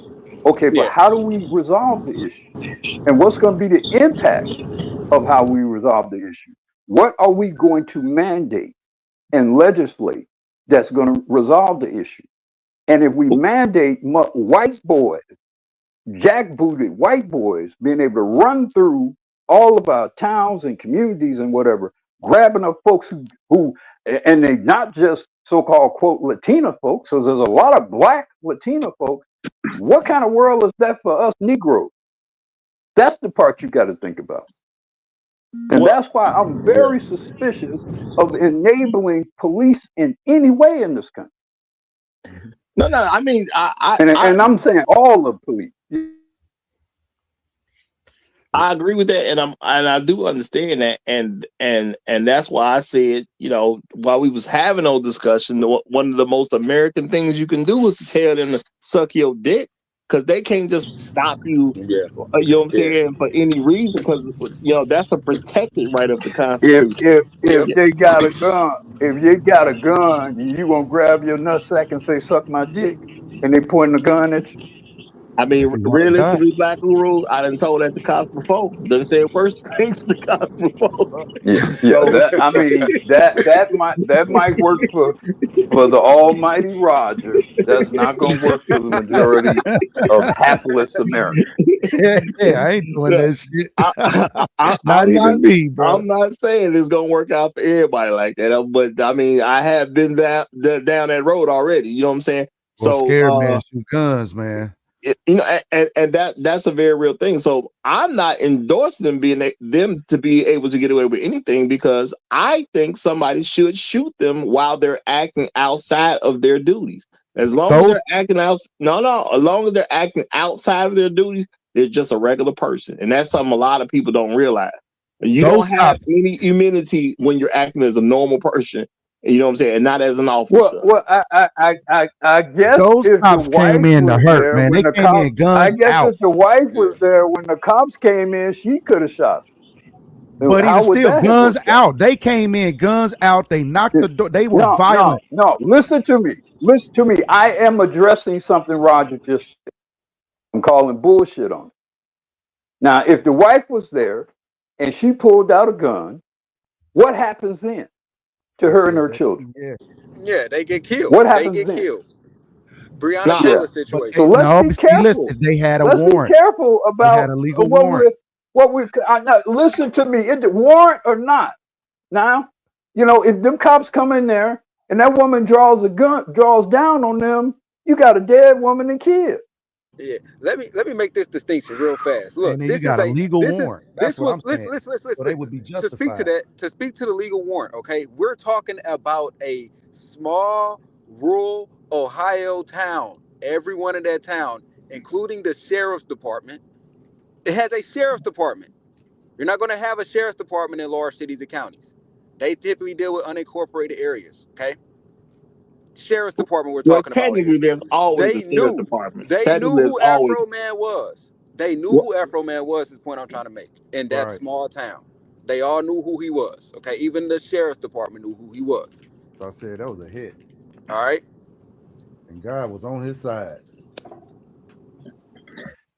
yeah, and see, this is I do not believe it was a hit. This is why I do not believe it was a hit. If it was a hit, it happens at nighttime when everybody lives.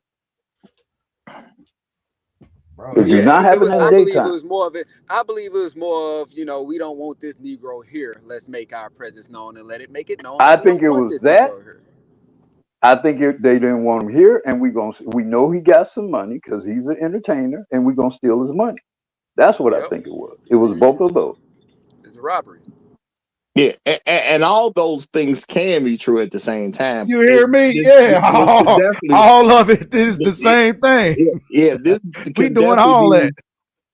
This could be the beginning of intimidating him until he leaves. This could be the beginning of it. Man. So I don't want to take that off the table either. That gun is out. It's different. When that gun is out, when you are moving through somebody's home with that gun off safety and pointed in front of you, that's different. When you got bulletproof vests on, everybody in here is militarized. Even how you came through my boundary is militarized. It wasn't diplomatic. You didn't come to say, hey, listen, we got this warrant. I mean, you can let me in. It wasn't none of that. There was a deliberate effort to go in, show force. If he moved wrong, I'll blow your freaking head. It was that. That was what was going on. This wasn't a response to a tip.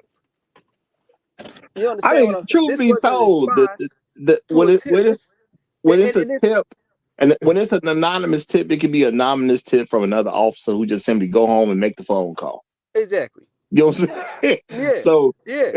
So it was one of those situations. They knew Afroman though. In this small rural town in the middle of nowhere in Ohio, they knew Afroman. They knew who he was.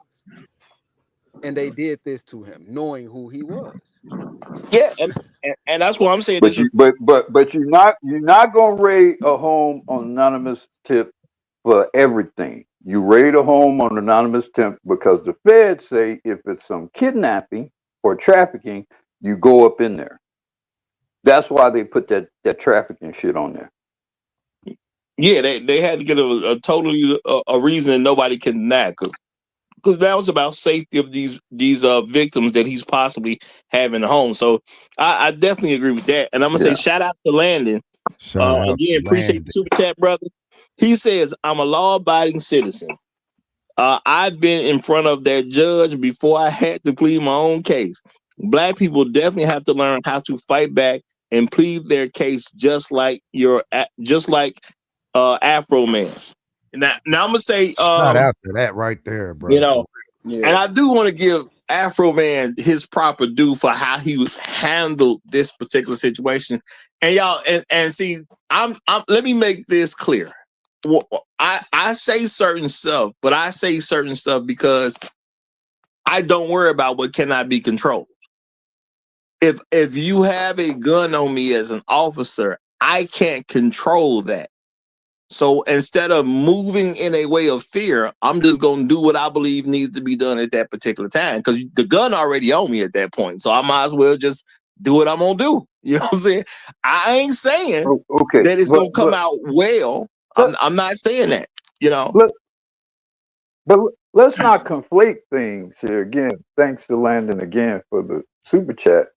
But it's easier to do what Afro Man did. He wasn't in the house, player. He didn't have a gun on him. Now, he very aptly handled what happened based on his evidence in his video, and he used his talents and his ability and his smarts to you know, as the brother said earlier, take, you know, lemons and turn it into lemonade. Prop to him for that. But that's a whole different scenario if they bust up in there and he and his wife and kids in there. That's a whole different scenario. It ain't that fun anymore. I'm not disagreeing with that, though. So let's not confuse. I'm just saying, let's not confuse what happened here with, like, well, okay, props to Afro Man for how he handled it. But had he been there, big black man with the afro and his black children, man, that might go a very different way. And it's not, and his white wife entertaining. I know. I think it's definitely going to. I believe at least one of them kids are dead. That's what I believe. Based on what I know, if they come in there while Afro Man's at home, at least one of those kids are dead. I don't think that day ends without at least one kid being dead. I don't care what happens. They're gonna shoot at least one of them kids. You know, and that's just real talk. So I'm glad it happened when he wasn't there, because I personally believe that would be the goal, to kill at least one of his children. You don't make moves like that unless you finna do something. They was ready to do something. Yeah. You looking through CDs and pockets, and you didn't even go look in the basement, if there was a basement. You didn't go look on the roof if you that petty. No attic, right? If you super petty. You didn't look under the cabinets. We didn't see none of that. Like, you went straight for the money. You went straight for where resources, where the resources at. Yeah. I think this was a simple case of this nigga ain't got no camera because he's an idiot. And it just turned out the idiot had cameras. Boy. Right. And happened to be a very intelligent black brother. Yeah. Well, you know, I'm saying it from their perspective. You know, that's what it was. From their perspective. They say all he do is get high all day. He don't know nothing. And the other lesson the other lesson to be learned here is, if you're going to have interior cameras, try to have them disguised, I guess, in a way such that you know, when this kind of thing happens, you know, they're not easily identified, at least. I always say, have cameras outside. If you got a long driveway, you put cameras outside your home going each way. If you got to turn left, if you got to turn right, and you got one facing you, and what you can catch stuff, you know what I mean, you wouldn't believe. That's an episode of Unsupervised White People, if you didn't know. Well, I mean, I wouldn't do. I mean, white people do a lot of stuff when they're not supervised. Boy. But in this particular episode, there's black involvement. That's why it wouldn't fall under my series on unsupervised white people.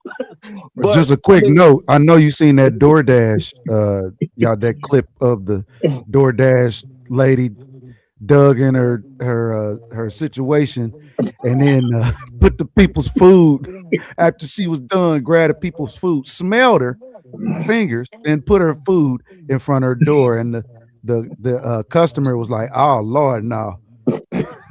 Well, I suggest that there's a lot of reasons why white folks should be supervised on a regular basis. So, but those stories usually don't include black folks. That's when I do that series, which I'm gonna continue to do that series.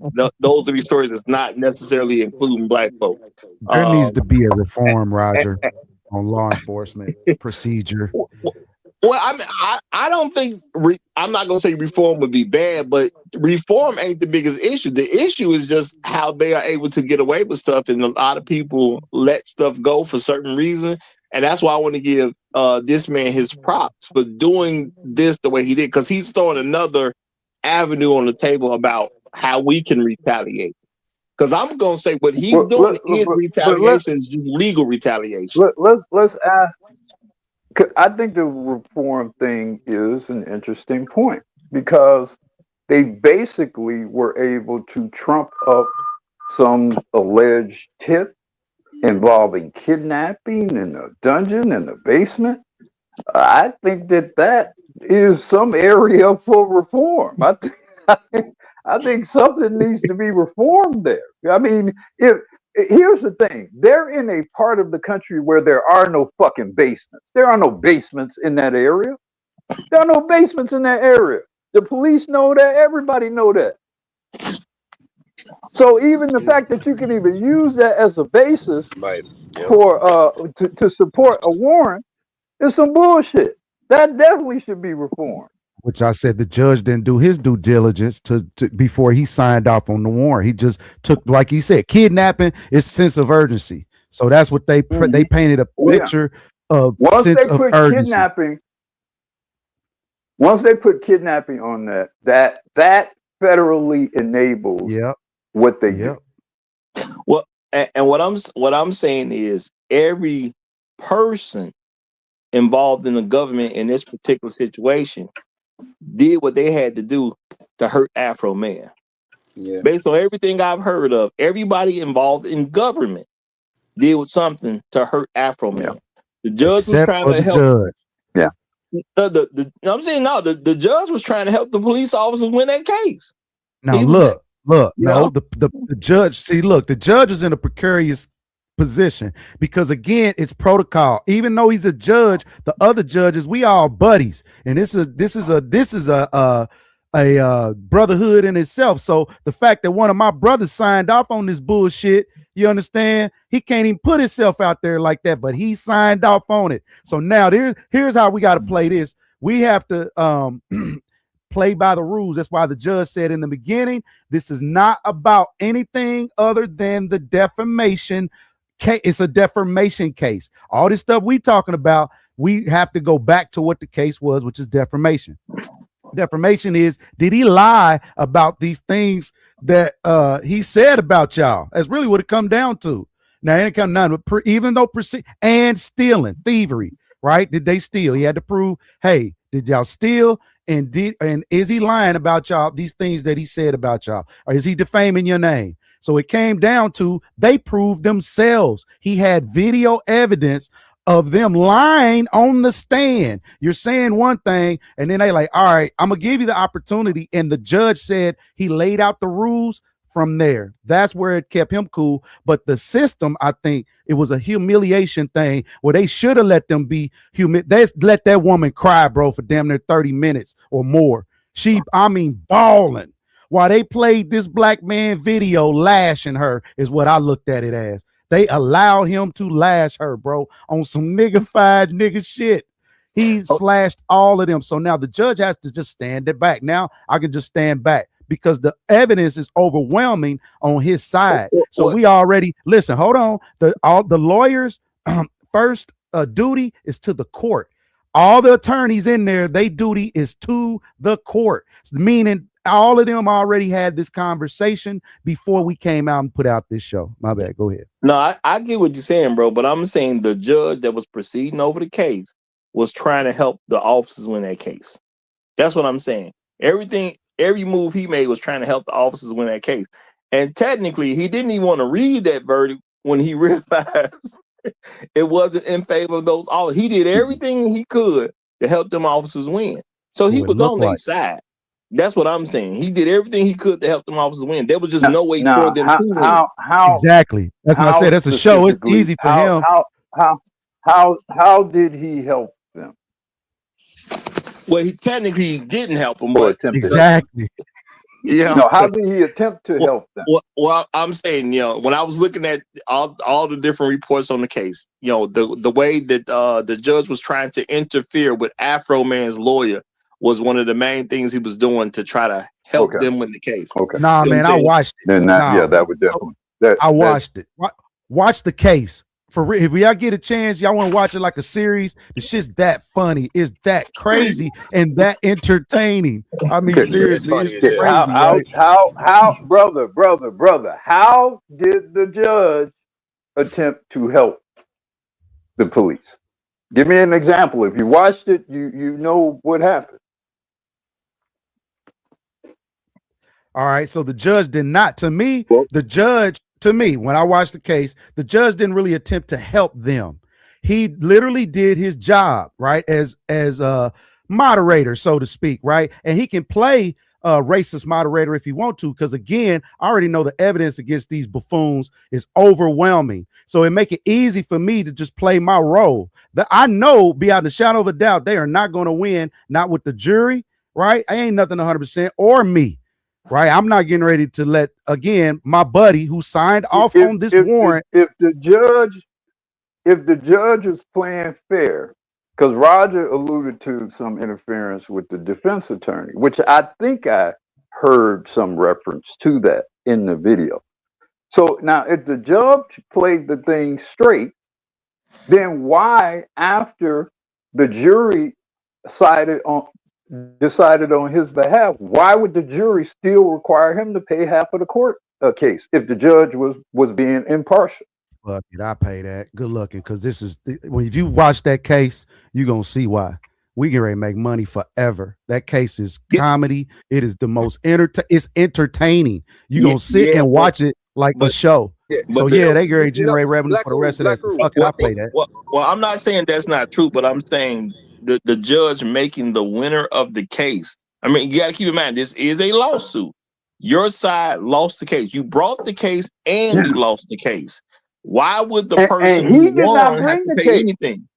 He did not bring the case. You know what I mean? Fucking filing the appeal. But I'm like, hey, it's one thing if he brought the case and he precipitated the action that required everybody's time and resources. He didn't do that. They did that. So the fact that the judge would still make him pay clearly connotes that he was on the side of law enforcement and the state, most definitely. He let that woman, again, a white woman, right, in the community, right, take a beating by a black man. That's going to be on record forever. Yeah, but he let them white men, our traditional I don't know racist, what that means. I don't know. What does that mean? What does that we mean can figure it out, but because it means something to me, and if those that heard what I said, it's gonna mean something to them. So maybe go back and study it. But hold on, though. See, my thing is, as you say that, I can easily see that as the judge doing something that he believes the jury would side with the side against them, because it looks like he's beating up the witness based on how you describing it. Right. Where he's being a little violent toward the witness, quote unquote. Which means all of them. So this will help the jury side against Afroman. Look how they treating this white woman right here, right now. You're gonna award these clowns? See, that's how I'm seeing it. based on how you describing it. Because I just watched how it was reported on. I watched a lot of different reports. I heard a little bit about Afroman give his opinion on some of the stuff that happened, but I didn't watch the case itself. It's very entertaining. It is. I mean, because they all heard entertaining with the clips I saw. They all with the so he had a good lawyer too, and that's why. So what the judge was trying to do was, and the prosecutor were trying to do some slick shit, but the lawyer that Afroman had was thorough. He had already done his due diligence. He had already submitted proper paperwork and filings, right? Because he knew they was going to be on this bullshit, right? He already knew. But this is, again, protocol and procedure. They so used to doing this to everybody that they don't even know what the proper way of doing things is anymore. So the new lawyer, right? This lawyer who's new, who's savvy, right? Who actually did his due diligence, who did his job. So any question you ask me, I'm going to have an answer for it. That's the type of lawyer that he had. And he was thorough in procedure. So that's why he challenged the judge. Hey, judge, I've already submitted this. I've already done this. I've already done that. It's sitting here. And then the judge couldn't do nothing but like, well, damn. The judge was in. I mean, I'm just saying, but the judge wasn't, to me, as competent. However, he would, if it wasn't a system, they wouldn't have let that go the way that it went. They would have been stopped somewhere. They would have gave some grace. They gave no grace. They let each one of them individuals get they beaten and put it on record. Well, it sounded like the judge didn't have a choice. To some degree, this was. I mean, if it's a county of 10,000. If it's a county of 10,000 people, this might be the biggest case in 10 years. You hear me? Ever.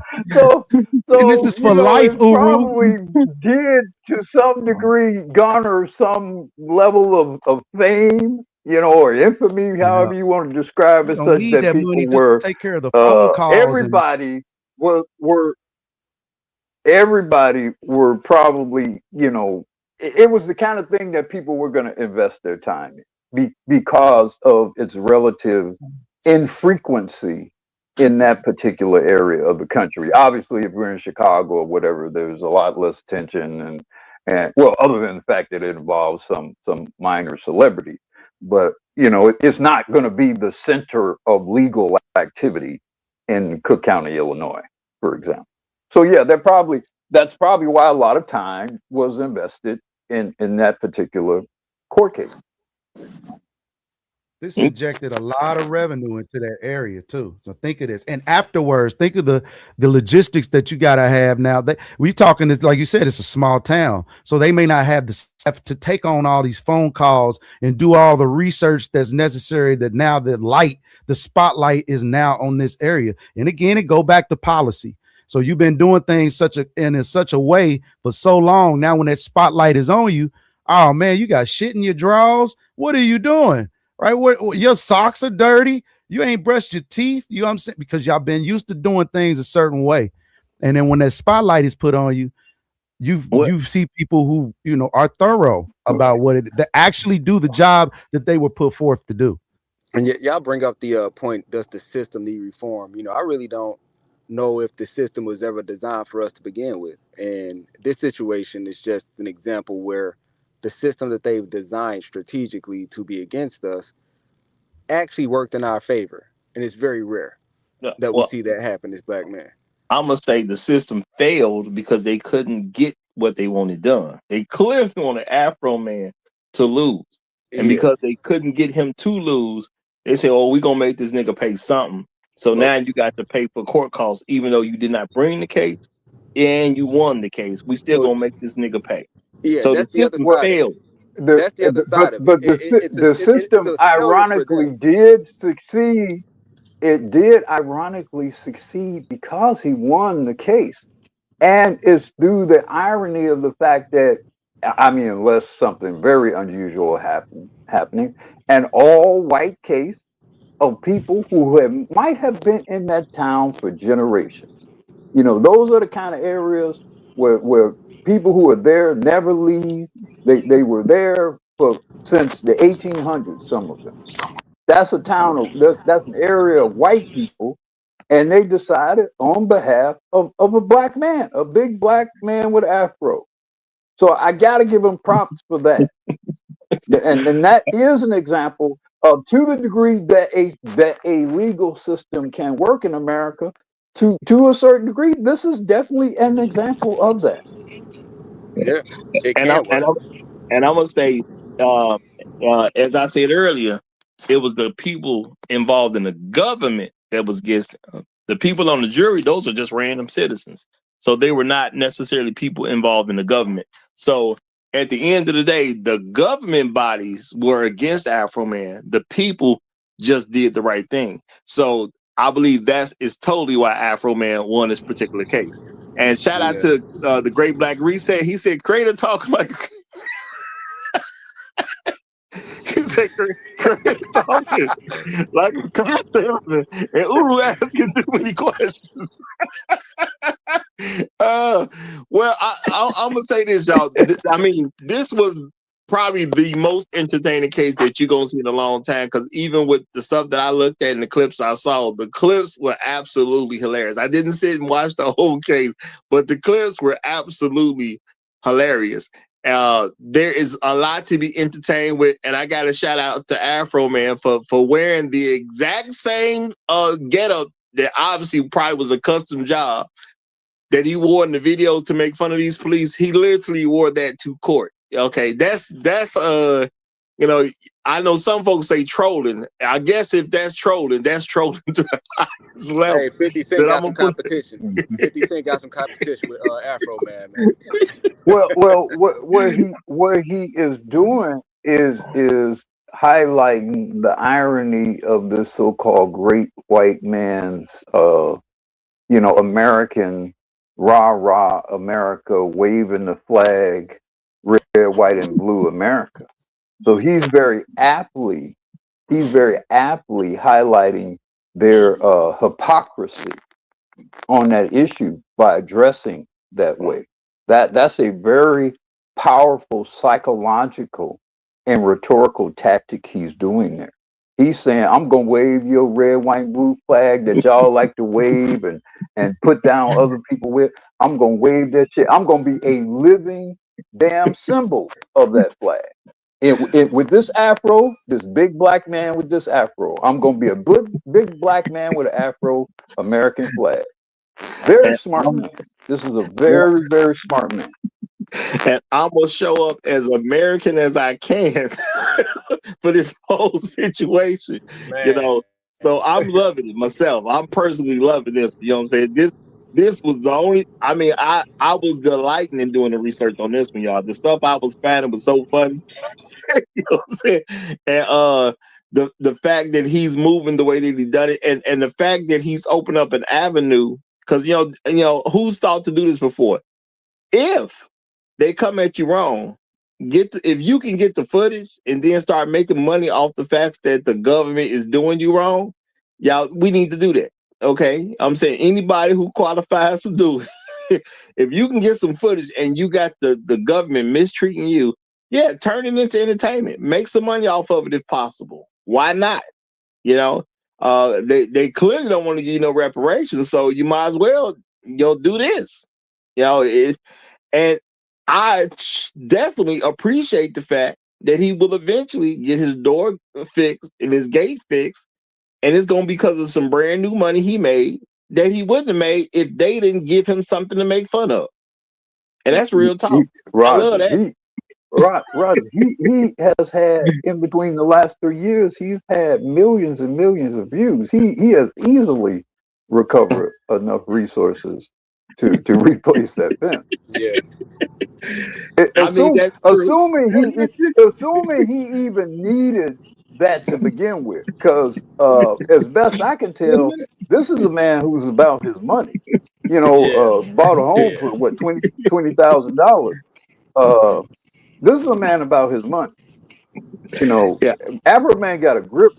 Afroman got a grip stashed somewhere. Probably some of it all overseas. It's stashed in it's really stashed in the YouTube algorithm as well. he recovered his channel, like I believe over a decade ago. You know, there were a lot of fake Afroman pages up, so he actually did the necessary work to protect his intellectual property, so to speak, and let his fans very aware of what his real page is. And so he did a lot of work as just recapturing his audience, and this whole situation just helped bring him back, you know, to the forefront, essentially. Yeah, and So I'm yeah, pretty he's making sure. more than enough money, and it's funny because the police department is kind of like, they know that as well, but they kind of butthurt because the situation turned out to be so bad for them after they tried to essentially rob this man. And I'm not saying Afroman needed to make this money. I'm just enjoying the fact that he's making the money. Yeah, You know, yeah, he technically didn't need this. Well, He was no, he is very smartly pretending that he needs the money to further to highlight the damage of what they've done and to garner sympathy and empathy, which, by the way, probably affected how the jury decided on this case, because they damaged this man's property. They didn't repay for the damage. It was all trumped up on some stuff that was not in any way based in reality. And some of those people probably say, "Well, I don't want them damn cops breaking all into my stuff, whatever." I mean, damn it, this is America. He looked like an American too. Every time I see him, he in red, white, and blue.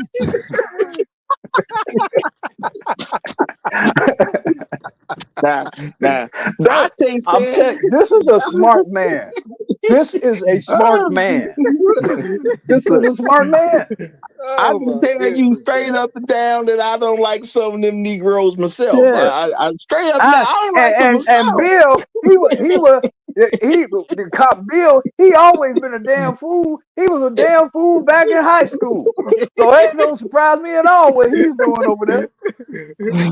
Look, they even put 2 officers on the stand, right, that wasn't even there.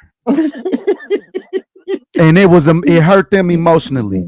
They wasn't even there, y'all. But it hurt them emotionally, and they was in on that lawsuit. Now that's hilarious. That's hilarious. You know. Yeah. Well, you know what? I can't stand them niggas myself, but when you could just come into my home and destroy my property, I mean, this could happen to me. This could happen to me. Yeah. Gosh darn, I'm gonna have to side with this nigga. I'm gonna have to side with him, Well, but to be honest, Roger, because a lot relationships in these small towns, even racially, can be very complex. A lot of times, they're not always as definitively racist as you would assume them to be. It's a very interesting example of race issue involves Jason Williams and Randy Moss growing up together in fucking West Virginia. How many fucking black people are in West Virginia? I didn't know there were black people in West Virginia. Pretty decent. And yet these guys grew up. Oh, well, I didn't even know that. But you got the white guy and black guy growing up in West Virginia. Okay, maybe there is. I don't know. What do I know? And a lot of times in these small towns, when white people really get to know you, because my guess is Afroman has done an excellent job at ingratiating himself with his white neighbors. I mean, it's very apparent that Afroman knows how to seduce the favor of people. That's very apparent. So my guess is he's the most popular guy on that block, probably by far. I'll bet you he is. I don't typically like niggers, Well, that Afro man, he alright. Apparently, one of their wives have been visiting Afro Man a little bit too much. Bro, he took one of the Well, officer's yeah, I mean, ex-wife. This is now that's a part new of it too. wife. Hey man, he could not confirm nor deny. Yeah, I can't. Because Like to Afro them, Man too. a big black man with an afro, once he come to town, all the women are seduced just by black magic. Yeah, Man, Afro wait merchant. till Dave Chappelle hear about Yeah. this one, man. That's what We Afro gonna hear merchant this. just Yeah. said. We gonna It's hear Dave this on the Dave Chappelle Chappelle situation. stand-up one day. Yeah. Just by black magic, all the In women were Ohio? seduced. They couldn't control themselves. Hey Yeah. man, this must be the new Cowboys city, boy. It's open season out there in Ohio right now. What's going on? Somebody got to be the first. That's all I'm It's saying. some conquering going on. It sounds like to me, buddy. Somebody got to be the first to see what that all that stuff they've been hearing about is about. And let's Somebody be got to real. be the first. If they're pulling $5,000 out of pockets if they're pulling $5,000 out of pockets in his clothing, he is by far the wealthiest guy in that whole town. I mean, it's not even a question. Who's probably the wealthiest guy in that county, maybe. Might be the wealthiest guy in that county, except for maybe one guy who owns some big ass farm or some shit like that. So no, he's probably a very popular guy. Shout out I'm sure he done broke some folks off. Yeah. I'm sure he done broke some folks off. And, Shout- 400. Hey, look. I think I saw a few. From me. Hold on, y'all, real quick. Shout out to Great Black Reset. He said Afro Man for Rufus, nice guy. I'll put him on the list, man. I'll put him on the list. Yeah, he definitely on a the hell of a list. nomination. Yeah. That's a hell of a nomination. That's definitely a nomination. Yeah. Based on the precedents he's setting for the country, I think that's a worthy nomination. Because I'm saying Creator, we need to do this. I am, when I get a chance, I do think when we get a chance, we should follow suit with Creator, and time permits or whatever. Maybe you do something else in the background, working around the house or whatever, apartment or whatever. Put the case on in the background, because I think his performance is instructive. I think his performance is instructive and may be very helpful for a lot of brothers going forward. It's empowering. Where you put cameras, for example, in your home, all kinds of things, need to, be studied here. Oh man, How do you handle yourself in case? How do you rhetorically battle white people? This is like a propaganda. This is a proper. He has waged an expert propaganda campaign against white people here. An expert, like military, strategy on them. It definitely bears noting and even perhaps replicate. And so far, effective.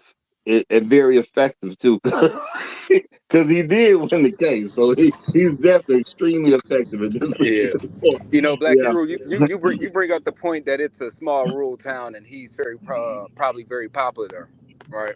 If you watch the video of him coming out of the courthouse, I saw a few let's say rural-looking snow bunnies coming out that courthouse with him celebrating. I'm sure you did. I'm sure you did. Somebody got to be I'm first. Sure you did. Got to be pretty popular in that town, man. Sure you did. Got to be pretty popular in that town. Yeah, I'm sure he is very popular in that joint. Okay. Yeah, I'm telling y'all. You know what I'm saying? It's a lot of quote unquote snow bunnies that heard the thing or two over the years, and we got a brother in town now. Somebody got to be first. That's all I'm saying. In the middle of nowhere. Yeah. For me, man, it really highlights who responsible for lives out here. The degree of the person, the degree of these people, the level of these people that are in control of changing lives out here, right? Literally, they got the power of life in their hands in these moments. And we had a demonstration of representation of who's been running lives in this county. This is the person. These are y'all people. These is the people y'all. These are the sheriffs and the deputies that's supposed to be elite within y'all system. And to me, if that's your elite, y'all need a better toilet. Man, Afroman was out there doing everything. But here's the real reality. This is 80% of America. We on TV and media, we see a very small white America. We see a very small part of white America generally. But because I have traveled, in various forms of both employment as well as business, I've traveled almost every state in this country at some point, and I've seen the real America, and it's much more like this particular county here than y'all see in some wealthy suburb somewhere in Connecticut or Winnetka here in Illinois. That's the real America. That's 80% of America. That's the America that voted for Trump and voted for other idiots before him. That's the America that complains about Social Security, complains about Black folks getting health care and Social Security or getting benefits while 60 or 70% of the people in their all white towns are on some form of government assistance. That's the real America. And in that real America, you don't have no high performers, cuz you don't have no 120 IQs in these outfits. A lot of these folks are inbred halfway. Hell, if you looked at some of them guys, if you looked at some of them cops, some of them look like they products of cousin fuckers or something, man. So I mean that is America. That's your high. That's most of your high level America right there. Black hair. Yeah, exactly. And I got to say, sisters, man. Hey. Shout out to Afroman, who was literally on the stand. Y'all, he literally was like, man, I'm a powerless black man in this country. Like, he was throwing everything at them. He literally said, I'm just a powerless black man in this country, y'all. He gave them no material to use against them. He gave them no stereotypes. He gave them no stereotypes to use against them. And if you observe them, you could see their frustration. First of all, they didn't expect to be in the position where they were actually going to lose. We're bringing this case against this nigga. So, I mean, it should be kind of a rubber stamp situation. Yep. They weren't expecting this man to actually be able to defend himself and do so in a way in which he really exposed them. They weren't expecting that. And to do so in a way that would not piss off white people. And that's where how he presents himself comes in, because if he presents himself as Daquan, and I'm just using that stereotypically, then white people are going to respond very differently to that. Well, he said in spite of the truth. He's just a powerless black man in this system. Exactly. He never cracked a smile. And God bless America. And God bless America and no place else. For real. With the suit on. But listen, when he sat in his chair. Part of it probably is that Tammy got caught, Billy pressed her, and then Tammy told Billy that they kidnapped him. Yeah, that could have happened. He kidnapped a few other women. Something like that could have happened. Well, I didn't really want to go with him. I felt compelled to go with him. Probably was that kind of deal. It's just I was one of them dollar bills told on. In his black magic. I got so swept up in his black magic, I didn't know what to do. I think it was the pound cake, bro. That's what it was. He's like, man, my wife over there making pound cakes and shit. It makes sense with his nigga magistry. With his nigga magistry. Yeah. Yeah. He was all. And next thing you know, he had various parts of his body on me and in me, and I didn't even, my head was in a fog. I didn't really know what was going on.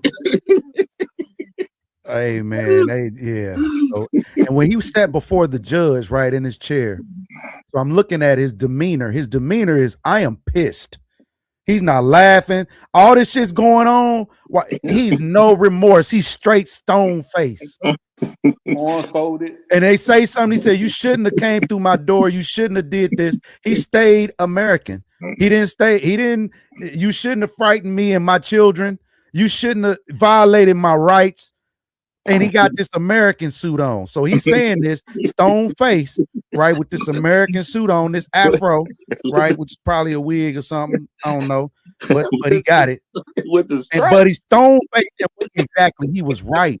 And the way he said was absolutely right. So it was like, all right, next whooping. That's the way they work, bro. That's why the court was. All right, next whooping.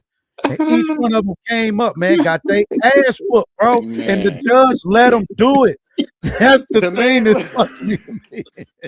The judge I don't care what the judge said or how he acted. He let it all happen. The man had to say that he could not confirm or deny the Afroman. He had a video for each one of them niggas with his wife. Man, I know they had to crush him. I know they had to crush him. Man. You know what I'm saying? To have it as a legal record. Each one of you niggas, I got a video for each one of y'all. And this is what y'all saying that I'm defaming y'all. This is the most buffoonic. This is the craziest shit I ever seen in my life. I couldn't believe this is going on in court, bro. This is real deal. This is a docket. This is real court. And they playing this man's video from front to back, bro. Every last one that was directed to each one of them officers, front to back. This is like a show. As I'm saying, they literally, the judge gave him a show. Man, there's only so much you can control. And I gotta give props to the man's lawyer, because when I see him say yeah,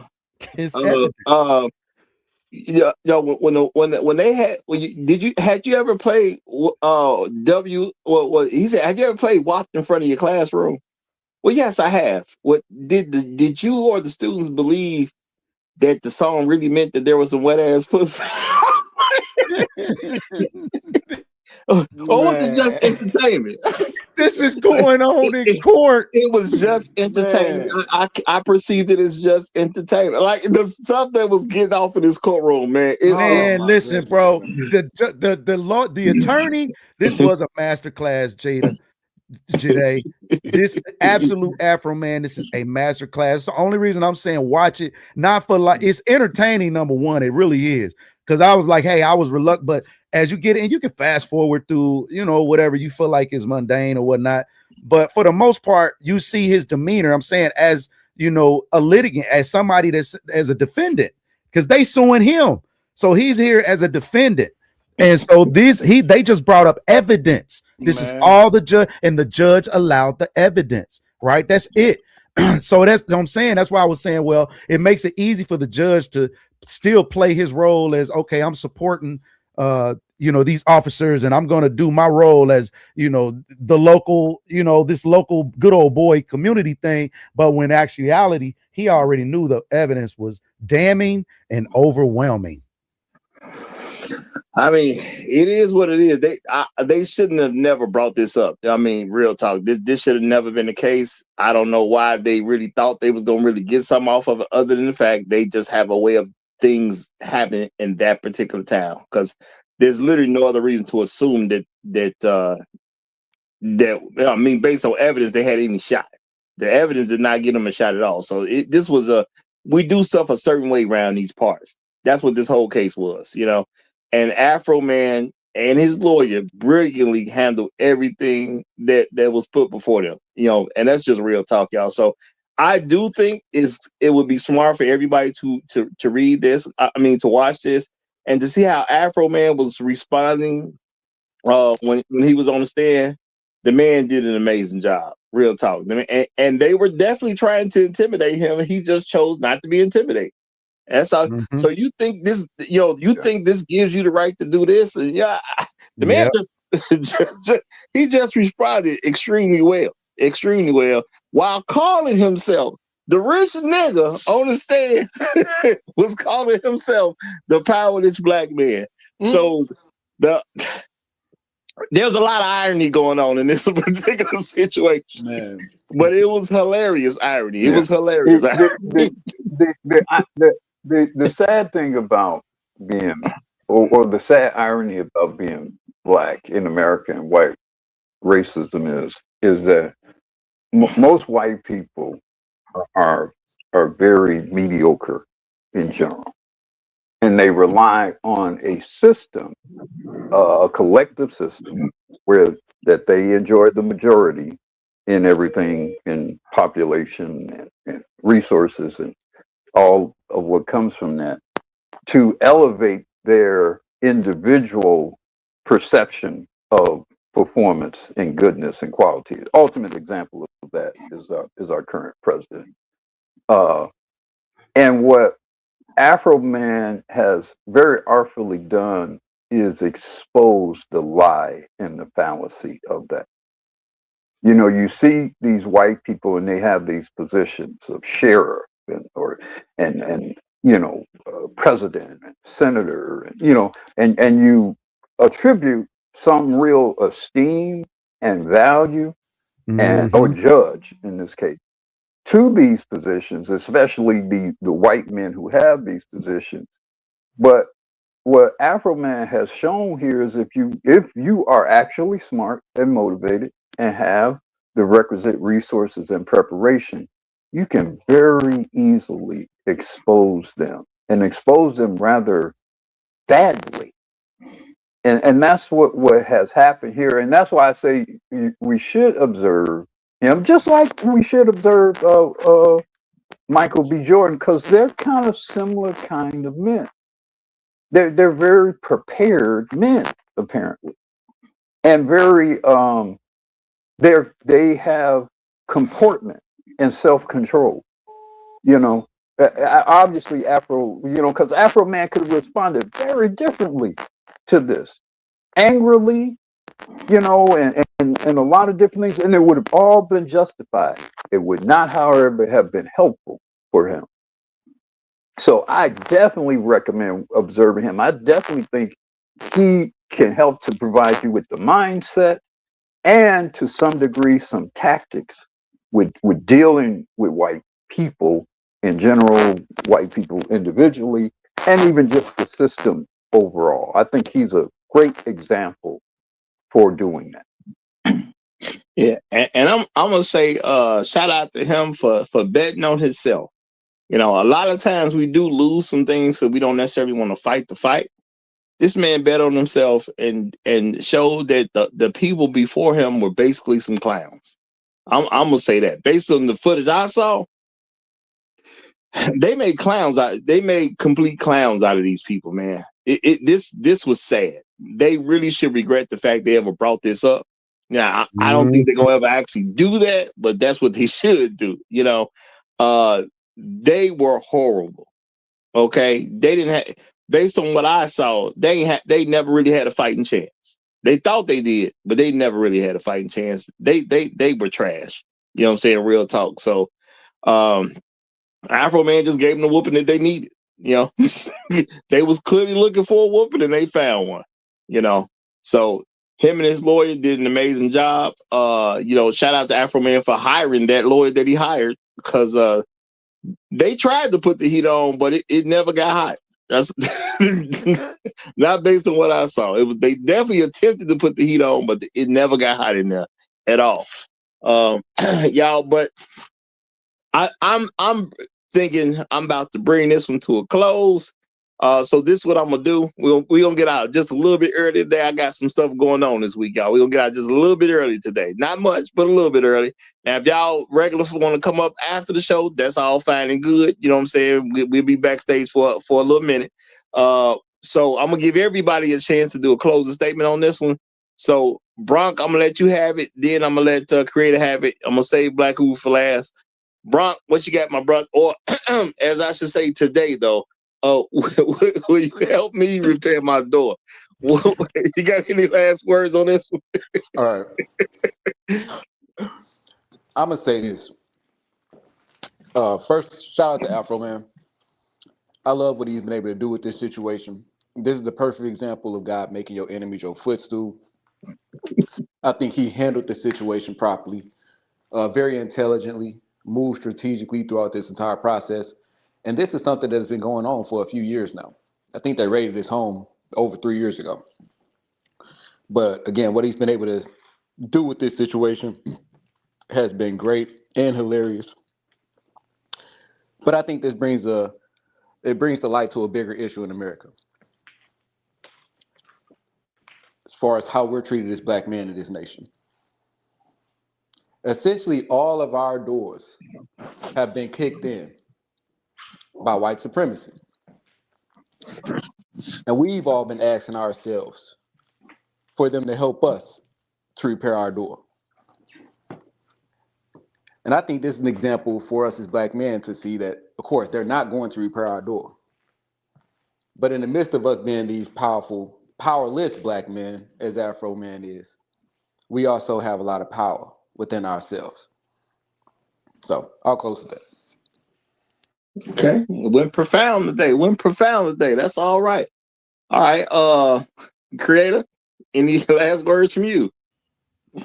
Yeah, I think it brings light to, again, policy and procedure and who's watching the people that's supposed to be watching us. I get it's a small town, but it just kind of come down to, it just needs to be a reform on policing and this notion that, we are, we act a fool in a level, but everybody act a fool on a level. So I just think it just got to be a different way to police and a different way to move in this system.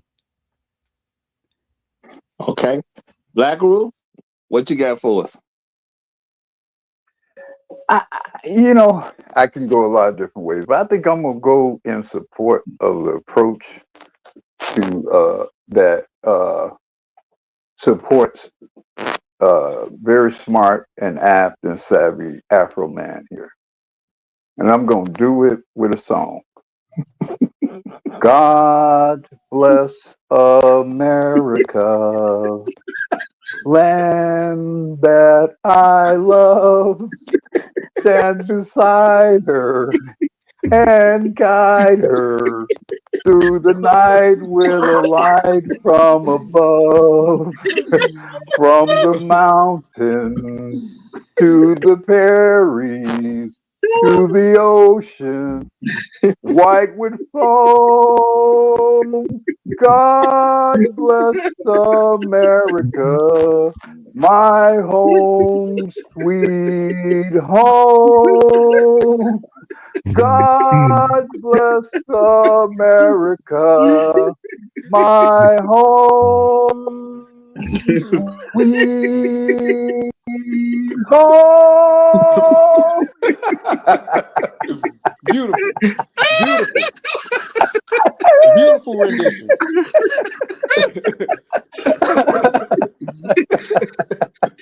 Y'all, I'm gonna say, if anybody knew out there, look, if y'all want to find the greatest content on social media, you come right over here to the Roger Report Live. We do this at 9 a.m. Chicago time. Not where you happen to be, Chicago time, because you might be in Ohio. I don't know if y'all in Chicago time in Ohio. So you come right over here, man. Monday through Friday, 9 a.m. I guess ain't nothing left to be said, but shout out to Afroman. You did an incredible job. I appreciate the inspiring work you have done in this particular situation. What movie was that from? What was the name of that movie? When Chris Rock was president? Head of State. Head of State. Hey, God bless America. And no place else, y'all. God bless America and no place else. Y'all, long live Habitual established. I'm right. And I'm out.